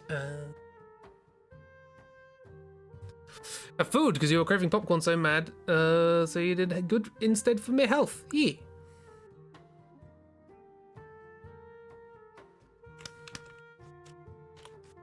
But yeah, so mirroring the beginning, instead of the queen, well, by saying instead of the Queen. Instead of Queen Helga being there, we now have Queen Zorlaurel the Knife.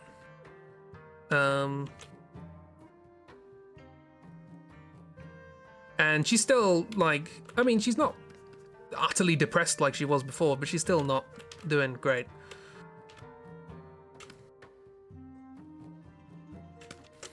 So he's not devastated anymore. He's just like, oh.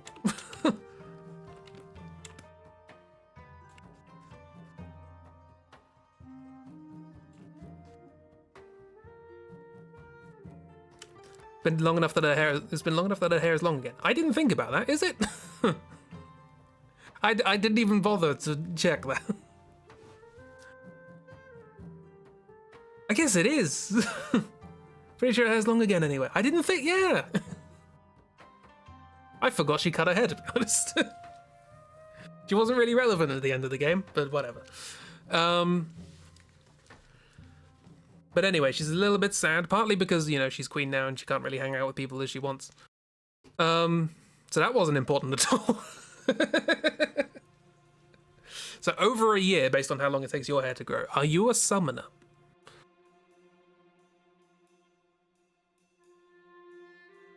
Oh god, imagine having to cut Betty's hair. That'd be a bloody nightmare. You have to trim the horn as well? Like with an angle grinder? Not an angle grinder, what's one of those sanding tools? Whatever. But yeah, so we cut, and she's not great, and that's because no one's seen Simeon for at least a year, I guess. I mean, this may very well be like the 1 year anniversary of the original attempt at doing a play, so maybe we'll say this is a year later. Why not? Frame Man's back. How are you doing? It's been a while, and I'm lying. It's been 10 minutes. God, it's really why today? Nothing's changed. I mean, I understood it when I was connected to the Wi-Fi, but now I've put the Ethernet back and it should be fine. God, honestly. Anyway, so she's not as sad, but you know, it would have been nice if Simeon was here. You know, just looked up ending cutscene stuff because she started to question your memory, and yeah, she has long hair again. Oh. Yeah, I did never bothered to consider that. Good job. Anyway, and we cut to the play. You're not here, go away.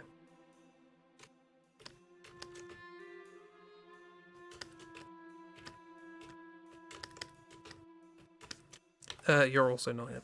Sorry, safe word and Zippy. You were here for one scene. Thank you for your service. And you're not here yet.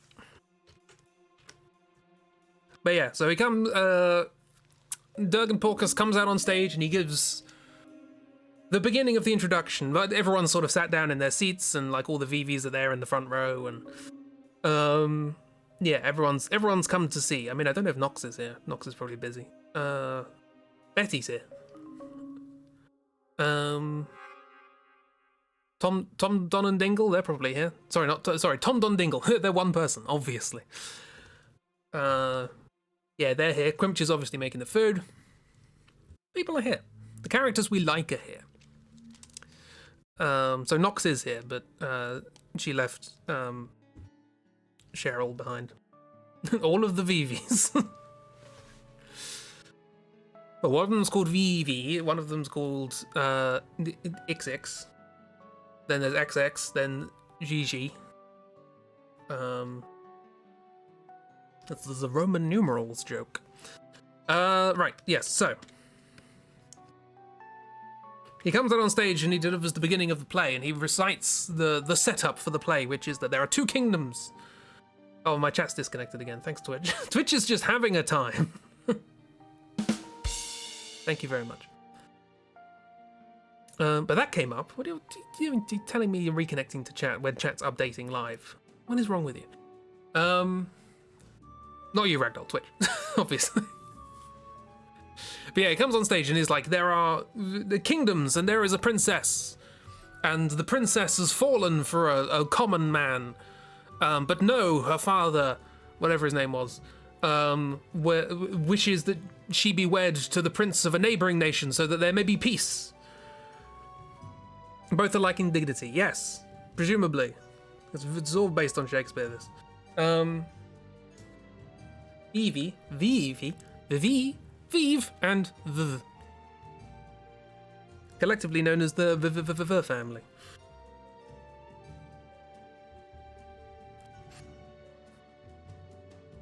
With cool Uncle Quimch.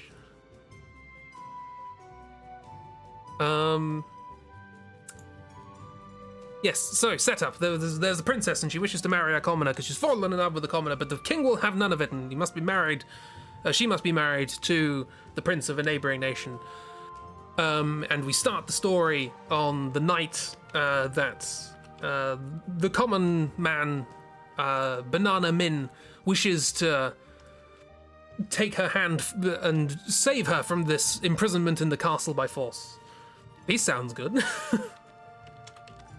And so they arrive and they're like, aha, we're gonna... Simeon, leave your hand behind. There we go. Aha, I mean, that could have been March's hand, who knows.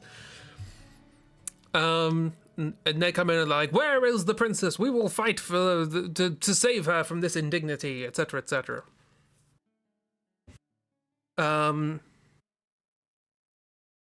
And the king says, no, she will be wed, and she wishes to be wed, and there's all sort of bits and bobs. Marzipan? What?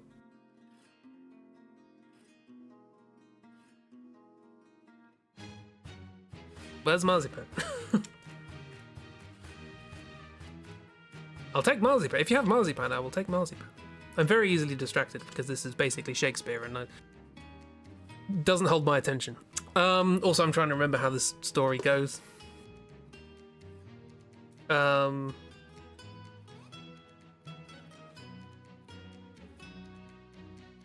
Sounded like Marzipan in your Christmas setting? There was Banana Min. I don't know. It's yellow, I suppose. But anywho. What does happen? There's a few scenes of this. It goes on for a bit, and I can't really remember how it goes. But suffice it to say, the taking by force doesn't work. But they agree to meet the guy, Banana Min, and the princess, as played by Bernadette. Just watch the ending cutscene again to refresh your memory on who's there, and yes, Knuckles and Nox are there too, and Quimch and Betty, basically everyone. Oh, boo. No, Knuckles is dead. What are you talking about? But yes, so the Banana Min and the princess, they agree they're going to run away. They're going to run away from all of this nonsense. And they've organised a ship, and they will meet at midnight by the docks, under cover of Cloak and Dagger and all that sort of stuff. However, March, who is playing the double-crossing villain in this situation, is like, there is a plan to sneak away... there is a plan to sneak away the princess. I will... It's just March saying that. There is a plan to sneak away the princess. I will inform the king of this treachery, and we will... something. And then there's a plot where like the princess is put to sleep so that she can't go and meet by the docks and all that sort of stuff. And then we cut to the scene by the docks. Who plays the person by the boat? Rayman. There's like Banana Min in the sort of Cloak and Dagger disguise. This must be done in secrecy.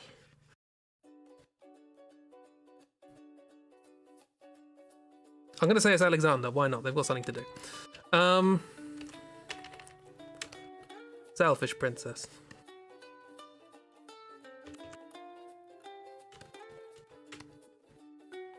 Yeah. But yeah, they agreed to meet by the dock, like under. There is an expression. I'm trying to think of what it is. It's like in disguise, but like under the cover of night, but also under the cover of disguise. There's an expression and I can't remember it. But anyway, come midnight, the ship is about to leave as the dock worker says, The ship is about to leave. There they are saying it.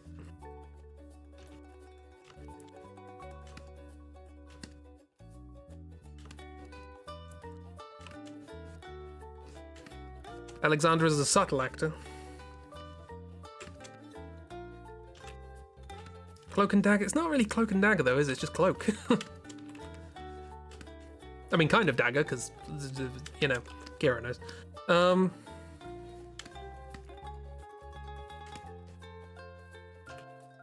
I'm imagining he's doing like the Kermit arm flail. Like, oh no, the princess isn't here.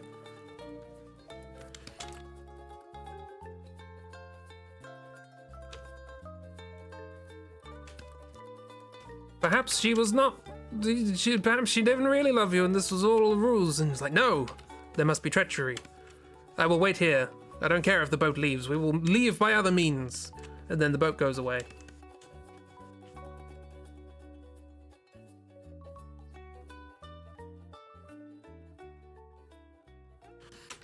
I'm gonna do that. I want to keep that drawing.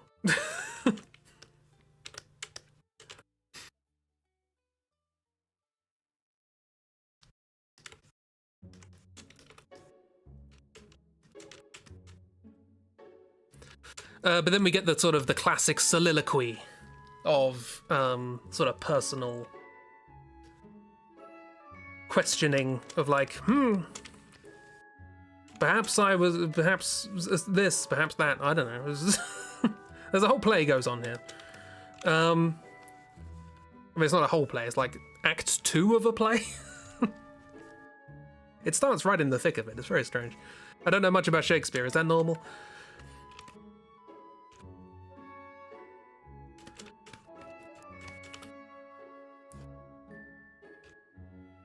Of course, yeah. But yeah, it's all, you know, there's a bunch of dialogue about how, like, his love will never waver, and he's sure of that of the princess as well, and though they may be apart, blah, blah, blah, blah. All that kind of thing.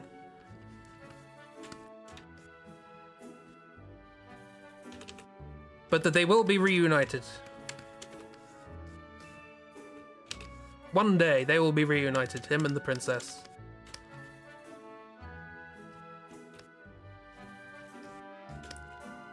And it's that point that I realized I probably should have planned this ahead so I could have done it properly. But there, the hood is lifted off and it's revealed. Oh, it was Simeon, was there the whole time. And he looks right up at the princess and says something to do with her. Because I'm dramatic like that. He throws off the hood and looks straight at the queen, I guess. Theatre kid, exactly. It's very dramatic, and I can't really do that in a drawing format.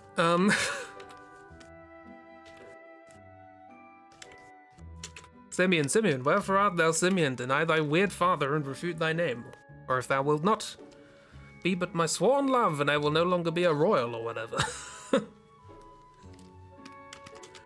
But yeah, it turns out, oh, he's here. He's fine. He's got a haircut, apparently. And he's still got the ponytail. That's still there.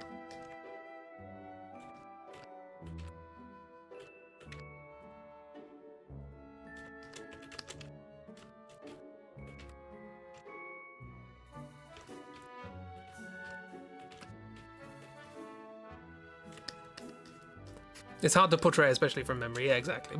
But yeah, he's like, he changes the line of like, you know, when will my princess come to me or something like that, and changes it to be, when will my Zorlorelda come to me or whatever.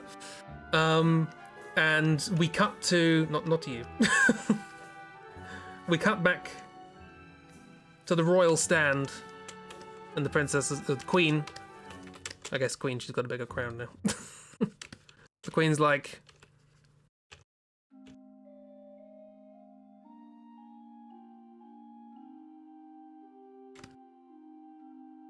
hang on a minute. So who's that? Pretty sure I know that person. Hang on!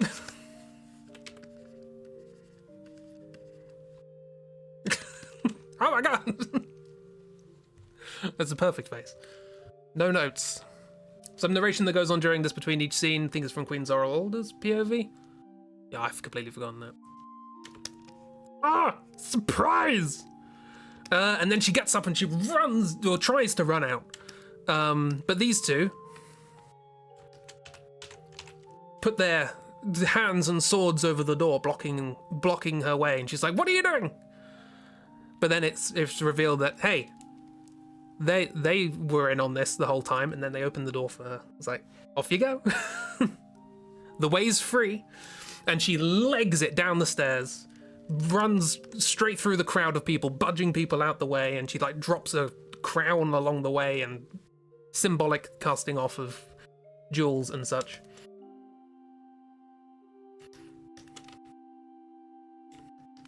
You forgot too. Just now, saw it now while looking for the ending and stuff. And she just jumps onto the stage and jumps onto Simeon. This is all a cinematic cutscene. Yeah, this is all cutscene. Well, after the play, after he reveals, it's all a CG. And it's done very well.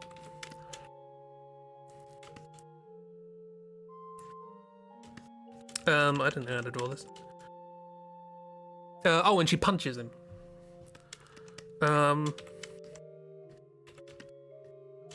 I've made it sound more dramatic than it is. It's like she's crying and like banging on his chest and whatever. It's like, where have you been? Kind of thing. I mean, or we have a rule.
Yeah, she's doing that ugly cry thing. Where have you been? Sounds like your kind of dialogue.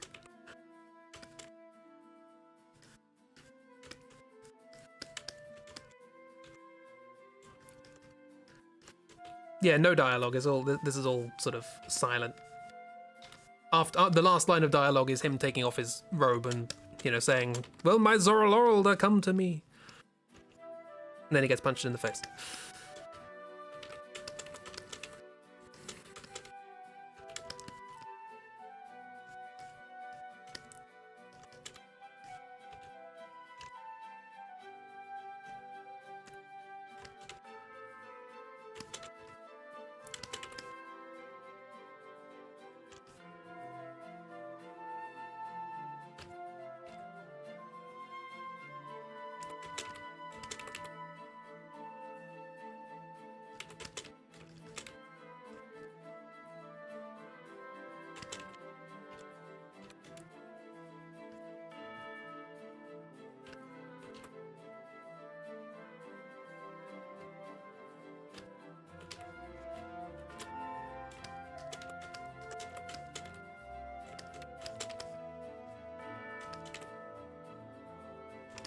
I have a question. When did these two develop feelings for one another? Over the course of the game. Again, one of the big issues with a draw-through is I don't really have the opportunity to properly show dialogue of people falling for each other, but honestly in this game it's not fantastically well done. Better than 8. It's better than 8, although that's not a high bar.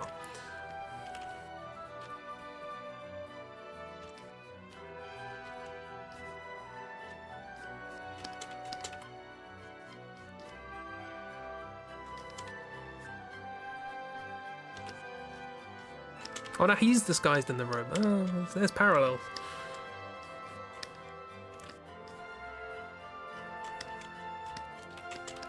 I mean, he actually throws the robe off, but I knew I wouldn't be able to draw his entire body quickly as a surprise, but whatever. It does happen. Yeah. It's classic Romeo Juliet. There's no real reason for it.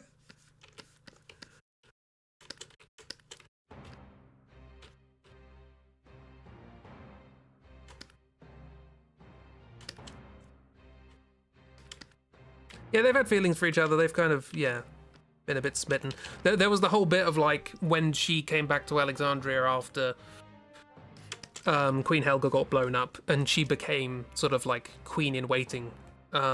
He was like, "Oh, can't see her anymore. Don't like not seeing her," and getting really all depressed because he couldn't see her, and she was doing the same thing. That's basically the main, basically the main indication that happened.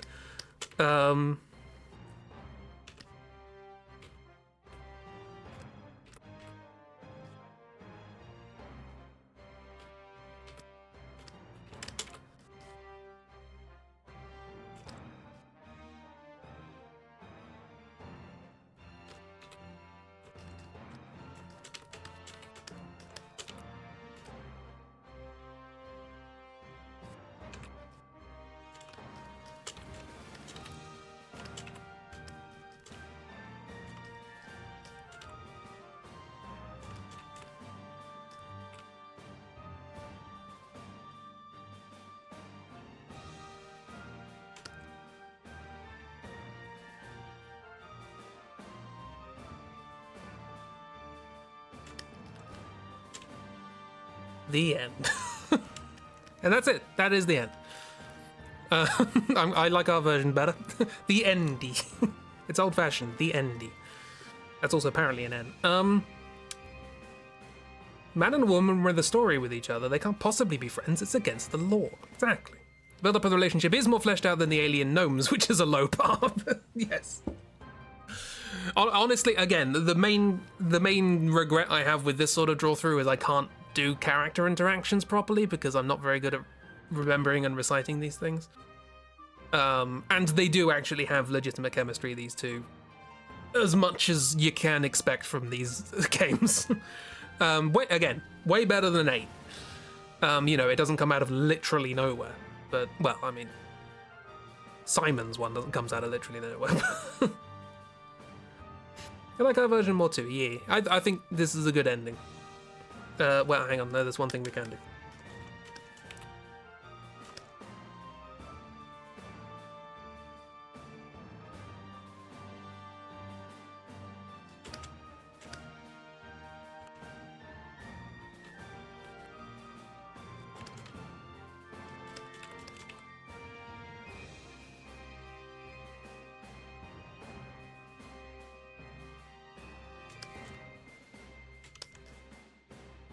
The end.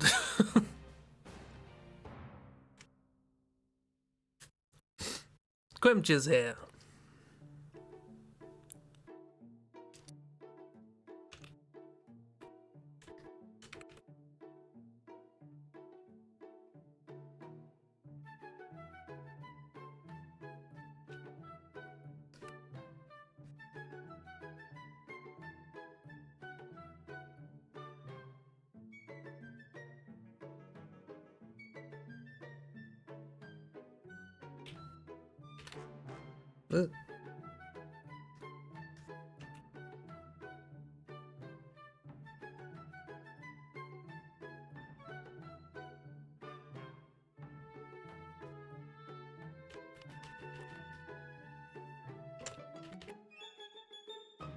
I just wanted sparkles. So how much to ask for?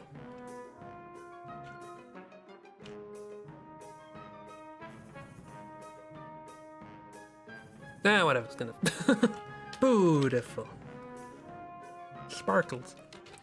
And then, yeah, Simeon gets punched in the face. The end. Hope you enjoyed. It's not quite Pikachu choking on hot dogs, but... You know, Vivi has like 5 children. Also, Mr. Swan's just gone. Presumably died. He was told he had not long to live. Makes sense. But I guess, you know, Simeon's just been with him that time. Yeah, we don't know what happened to him. That's left to interpretation. Simeon went to save him, made a big deal out of him, and he's just not in the epilogue. Yeah, he didn't have long. Hi, frame man. Shush.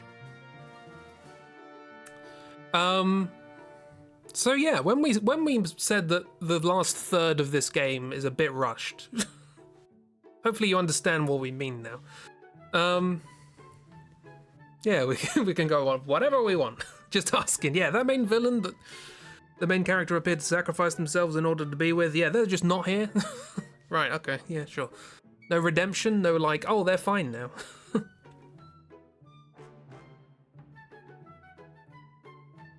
You know, even bloody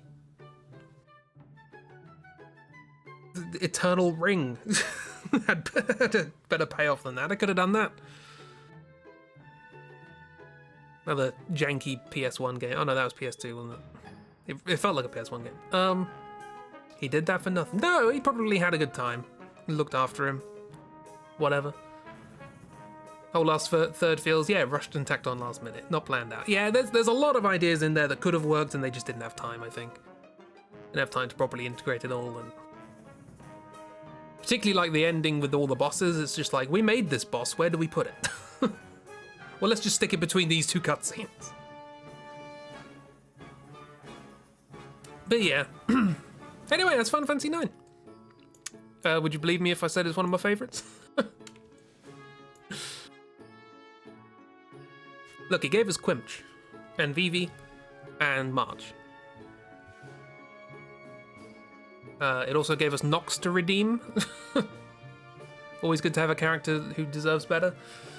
I think it would have been funny if the not long to live was relative to an actual immortal, so Mr. Swan ends up living to like 90. He might do. Frame man, please. Just because I mentioned an immortal doesn't mean you have to turn up. Lots of ideas that aren't bad, but they weren't planned out as much as they should have been. Yeah, in your head canon, Mr. Swan becomes an actor too. Oh, absolutely. Oh, he would love it. He played the princess. Did a brilliant job, and it only took 24 streams. Which I think was slightly longer than Final Fantasy VIII. But sorry that the ending was slightly sullied by technical issues. But I did at least manage to get it done in time, and I'm glad I didn't try and rush this at the end of the last stream. That would have taken way too long. But yeah, that is basically FF9. There are some other things that I didn't really mention, like you can go to Mognet, the place where all of the Moogle Post is supposed to be, and you can sort their nonsense out. We mentioned Ozma, the big ball of gas, but we didn't mention that you get there by teaching a Chocobo how to fly and then pecking at clouds. Or an island in clouds. Done before the year's end, exactly. I hope everybody's looking forward to January when we start Final Fantasy X. No, we're not doing it. Not yet. 10 is a good one to recount as a story, because it is basically a story. Like a cohesive story from start to finish. Which is quite rare for this series.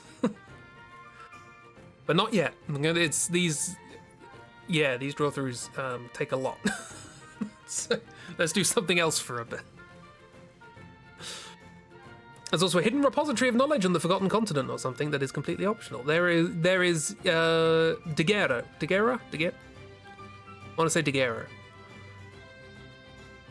But yeah, it's like this cool library. It's a library, but also there's water everywhere, which sounds like a terrible combination.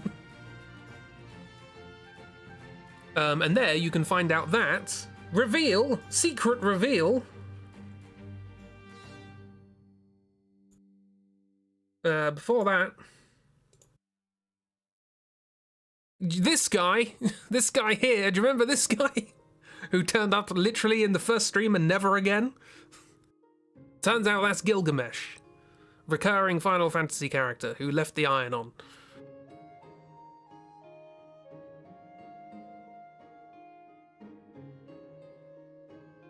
Anyway, this is a random thing. That guy's Gilgamesh. He could have stolen your money at the beginning of the game.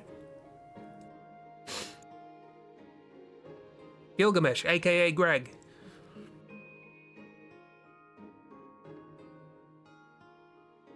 But that's just an aside. Yeah, fine, don't worry about it. He also gives you things if you manage to open every treasure chest in the game and pick up every hidden item. He like rates you on how good of a treasure hunter you are. Stop with the frame, man. Shh. But yee. That's it. Anticlimax ho! These are always an anticlimax. Final Fantasy VII had an excuse. Final Fantasy VIII was just, what? This is just like... I mean, I can't recreate the emotional heft of this because I did not give emotional justification for it. But just looked up Gilgamesh and... Gilgamesh looks different in all the different games.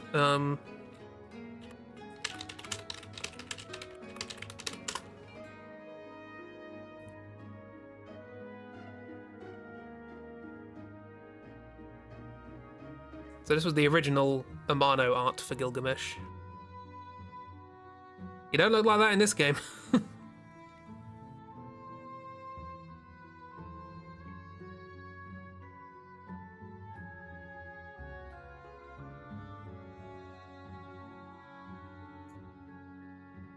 It looks like this. Look at him! I think he's cute. Gives good hugs.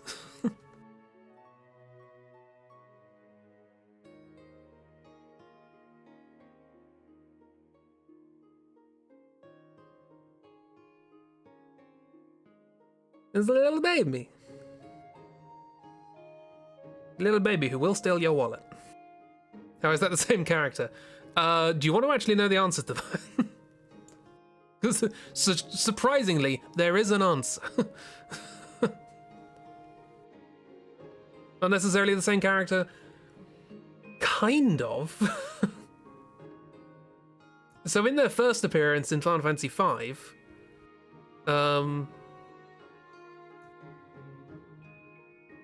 I think in Final Fantasy V was the first appearance. He was banished to the void between worlds, or something like that,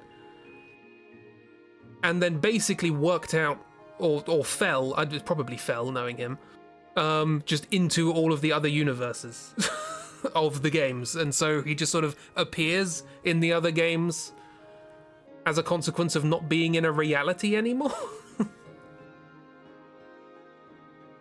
Now, whether that was deliberate, I don't know, but it very much seems to be what they're going with now.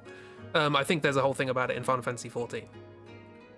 Yeah, he's time and universe hopping. He's literally multiverse jumping around, and he just appears differently in every incarnation, because it depends what the universe is. You want to see him and the Lutesses interact now? Yes!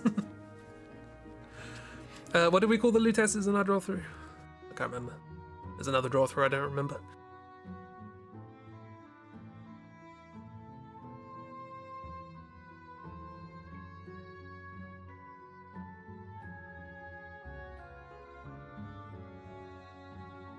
Oh yeah, I forgot about that. So in Final Fantasy V, he has an accomplice called Enkidu, who is a green demon. But in Final Fantasy XIV, there's a little quote from him. Here, this is, "But where are my manners? I have yet to properly introduce myself. I'm Gilgamesh, and that is my companion, Enkidu. Well, not really. It's been many moons since I last saw him, so to ease the burden of loneliness, I tamed a rooster and painted it green."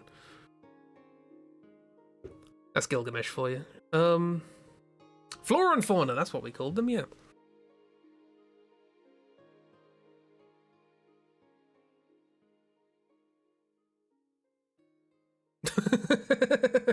You love this guy. Greg's great.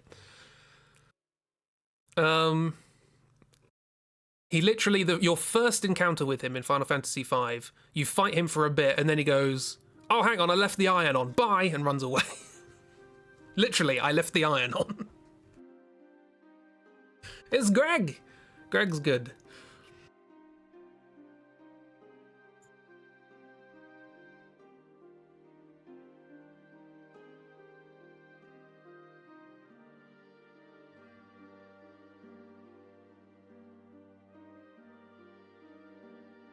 But yeah, Final Fantasy IX is by far the cutest.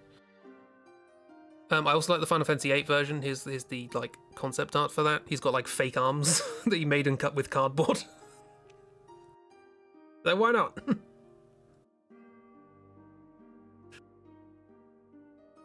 You already have so many arms, Greg. You didn't need more. Greg's the only thing you care about in these draw-throughs now.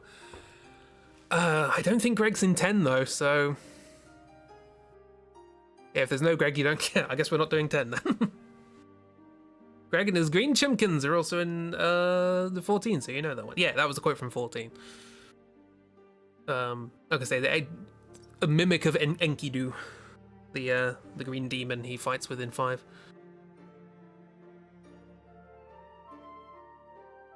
You will make him be in 10. We could replace Yojimbo. Yeah, okay, like Yojimbo's cool, and he's got a dog.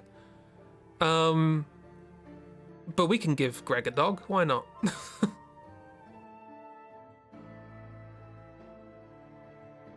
Well then, that's enough of a bidding for now. And then leaves. Good, I'm glad it carries on. If we can delete a character and replace them with 3 kobolds and a trench coat, we can put Greg in 10. Well, we didn't do that. Tondon Dingle is a perfectly ordinary person, and they've been in it since the start. Okay, when we do Final Fantasy X, I will put Greg in. I should specify the reason I keep calling him Greg is because I think in 14, somebody forgets their name. Somebody forgets the name Gilgamesh and is like, who are you? You Greg something? And now everyone calls him Greg. Because why wouldn't you? Call the dog Missile. I mean, one of their attacks, I think, is the dog just jumping, like, side first into the enemy, so that works. Tonbury's not kobolds, but yeah. That'll be Mr. Comedy Side Quests himself. Oh, is that the guy with the... I can't even explicitly remember the details, but I know the vibe. Is that the guy?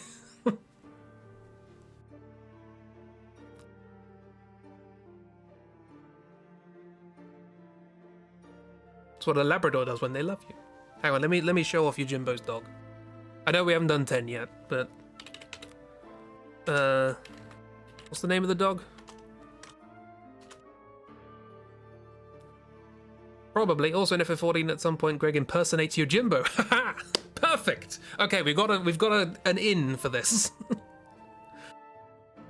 Yojimbo. Show me the dog. Missile. The name's Missile. Sorry, I got confused there. Show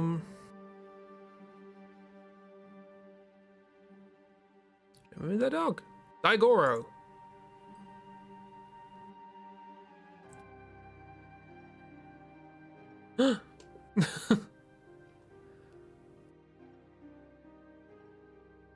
Well, okay, so here's two pictures. Here is what they look like in Final Fantasy X. But I also discovered here's what they look like in World of Final Fantasy. Bit of a difference. But yeah, the chunky dog. They're a big chunk, and then they just jump at things.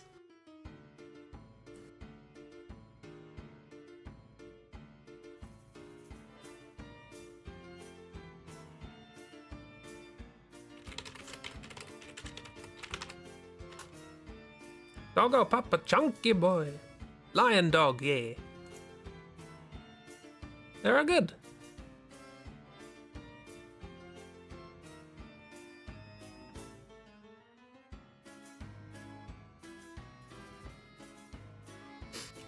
Shih Tzu's a called lion dog? Yeah. Interesting. Say impersonates, but you don't know if it's clear that it's a not Greg Yojimbo exists in Final Fantasy XIV. Ah, so Greg is the original Yojimbo in that game. He impersonates someone he made up. That sounds very Greg.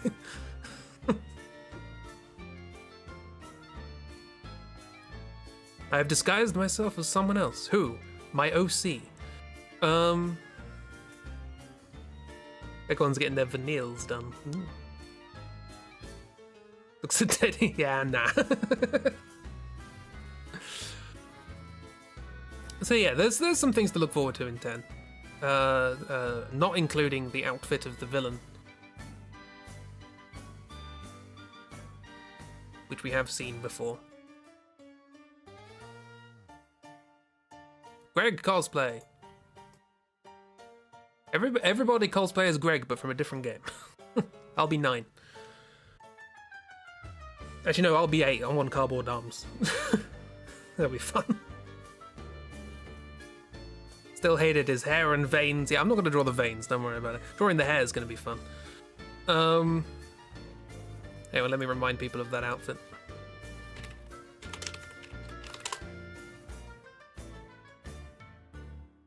Those legs! And the chicken, there's Enkidu. Look at Enkidu. Being a chimkin.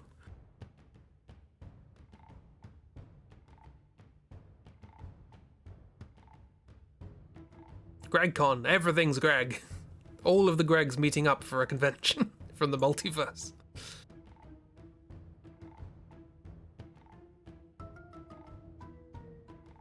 Yeah, quick reminder, we got that to look forward to.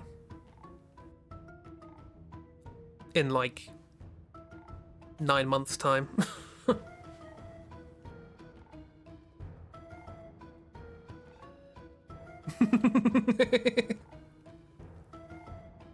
Yes, that man. Would it help you to know he talks like this?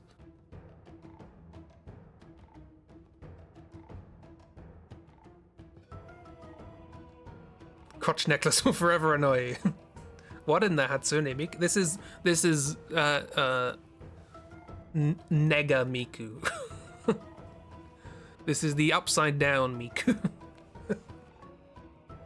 No one you know likes this guy. There is no reason to like this guy. He has no redeeming qualities at all. Usually in Final Fantasy you get fun villains. Nah. Well, actually, he has one redeeming quality, and this is very minor spoilers for the story.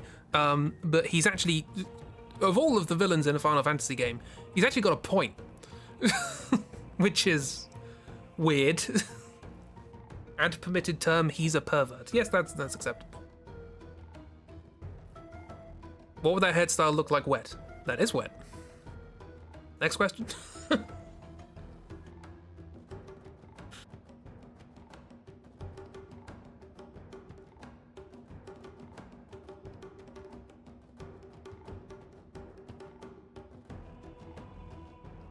The question you should be asking is, what does it look like when it's made of stone?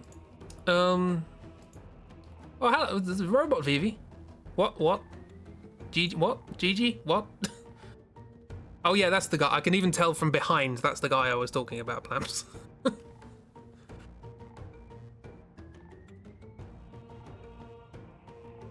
You're uncomfortable with his presence. You should be.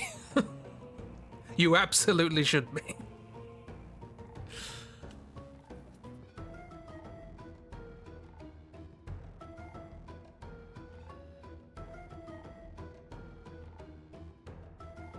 Would it help you to know that he's incredibly high up the political spectrum? Figured that would be enough, yeah. Don't even need to see the pompadour. I can already tell that's the person I was thinking of. I don't know who they are, but it's them.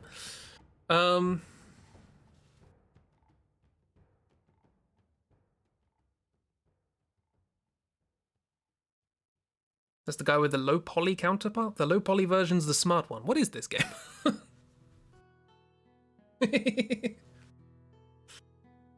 Hildebrand and Brandyhild. Of course. Final Fantasy is a sensible game that takes itself seriously. Anyway, did you all like the Hedgehog Pie song?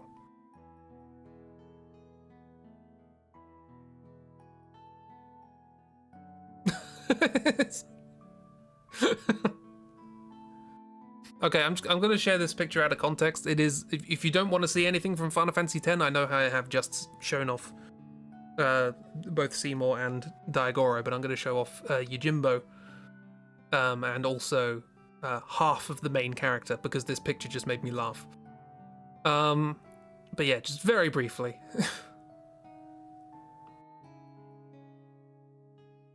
This made me laugh. Just like Yojimbo doing his thing, and Tita's just on the floor behind him. Just like, I'm just gonna have a lay down. Don't mind me. This is on the wiki. It made me laugh. Where is face under big hat? He has big hat, and there's a face under there. Is that Sora? it's Sora skewed into a slightly more Final Fantasy thing. He's wearing a big hat. It's got a big, flat, wide-brimmed hat.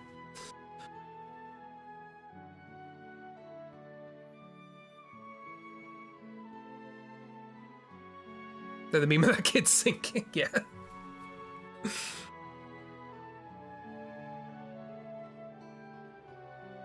This isn't about them.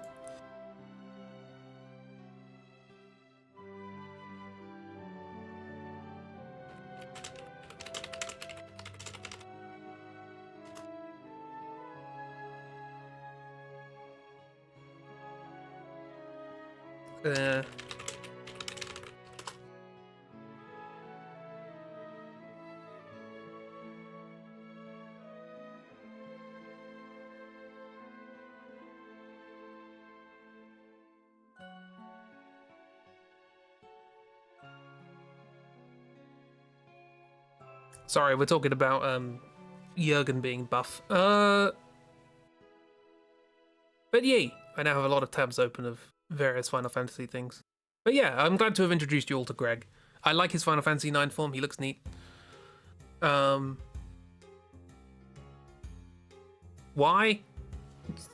A relation? There's okay. Apparently, this is a character in Final Fantasy 14 called Gigi. And apparently, at some point, they wanted to be a real boy, and then they turned into that. Final Fantasy 14 appears to be a time. I have not played it myself. Gigi is sun-shaped in both incarnations. Of Greg and all his forms. Greg's the only thing you're going to remember. Greg's great. You should remember Greg. He fights like men and women who dress like men.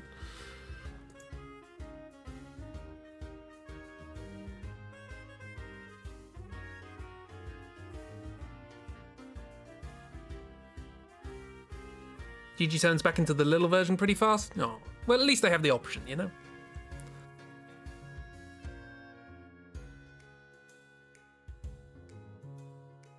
But yeah, any more questions about Final Fantasy IX while I'm here? Apart from what happened. Congrats on finishing the Drawthrough. We did it! You know, Buff Diglett. It's got a Buff Diglett vibe, isn't it? Yeah. That was actually the first group thing we did, wasn't it? We did a draw pile together, and I didn't say anything because I was too nervous. And I ended up drawing Buff Diglett.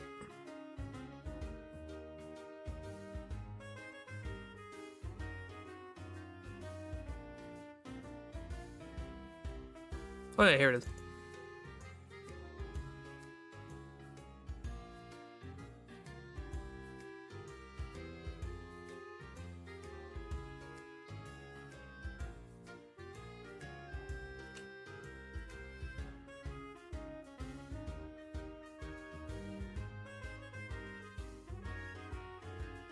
That was one of our first friend times.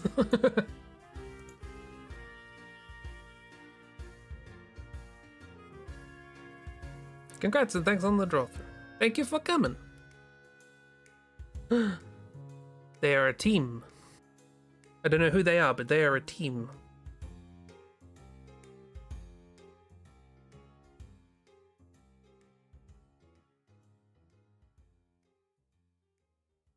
How far we've come. You just found that in a second. I went to my folder of ill-organized nonsense, and I guessed. In my streams folder, I have one called Group Draws. Is it still in there? Turns out, yes. It's the only thing in the folder marked 2020. Things picked up from there.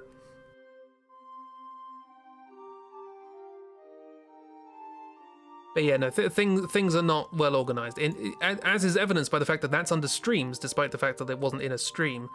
But also, if I want to change the things on this page here, I don't go to the streams folder, I go to the web stuff folder, and then to the streaming subfolder.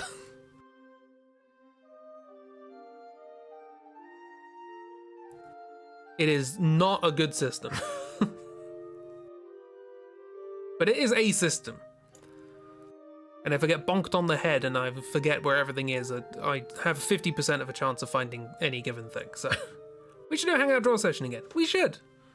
That seems neat. Just have a little time, sit down, Aggie or draw pile or whatever, doodle, do whatever.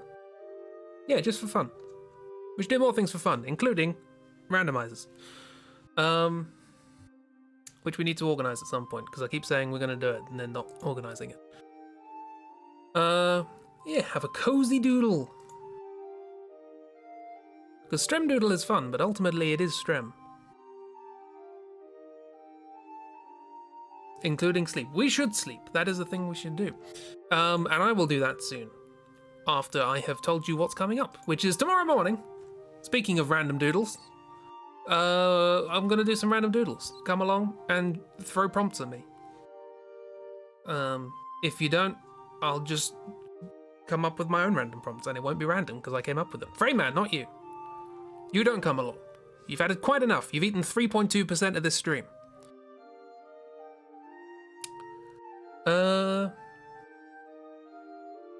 Stop it. Stop it.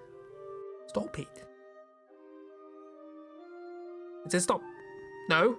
No. Bad. Bad boy. Down. It's 3.3% now. Stop it. Yeah, tomorrow morning, just come up with anything you want me to doodle. Chuck it at me. We haven't done a stream like that for a very long time. And apparently I know why now, because Frameman is threatening to undermine this entire operation. Frameman is angry. It's very angry.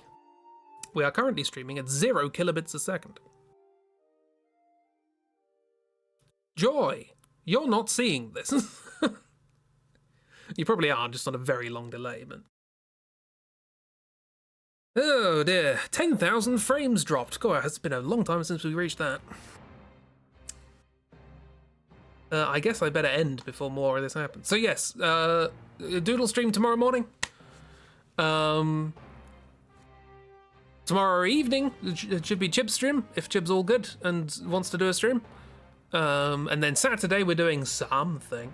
High score! Saturday, we're doing something in the evening, and probably music in the morning, although I'm trying to work out... I want to finish some music, and I don't know whether to do that on stream. But also, at the same time, I also have to get a load of stuff done for work and presents. So, I don't know. See you later, friends. Thank you for stream. Back to work. Have a good time. Thank you for coming. Hope you have a good work. You've probably already gone by the time I say that because of the stream delay after Frameman eating it, but... Chipstream, we're going to fight a plane, yes, because that's... we discovered that's something that Borderlands pre-sequel and Final Fantasy IX have in common, is just saying, okay, we're ignoring the plot now, fight a plane. Gonna destroy that damn plane,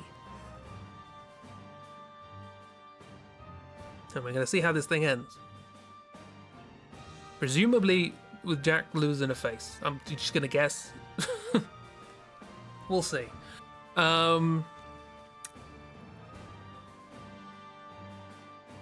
yeah, so yeah, and then we'll do something on Saturday, don't know yet. And then Friend Doodles on Sunday, and Tuesday back to Ghost Trick. Next Wednesday, don't know. Maybe we will do morning streams for like Fool's AU of Final Fantasy IX. Can't come up with ways of fixing this. And on Wednesdays, we'll just do more Ghost Trick. Smiley face. We'll see.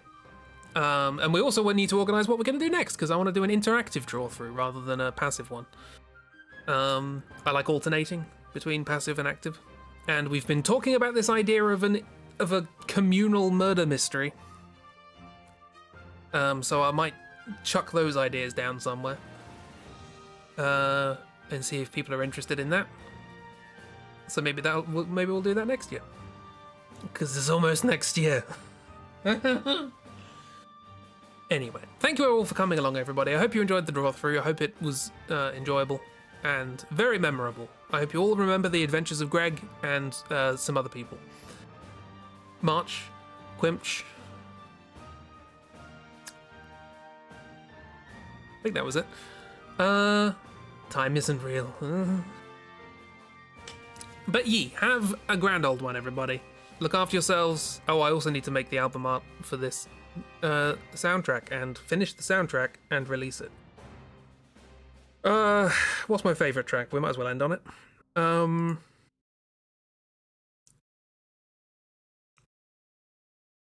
Screw it. People like the Jester one. Let's do that. Have a grand old time, everybody. Look after yourselves. And goodbye. Thanks for enjoying the Drawthrough, or at least putting up with it. Bye.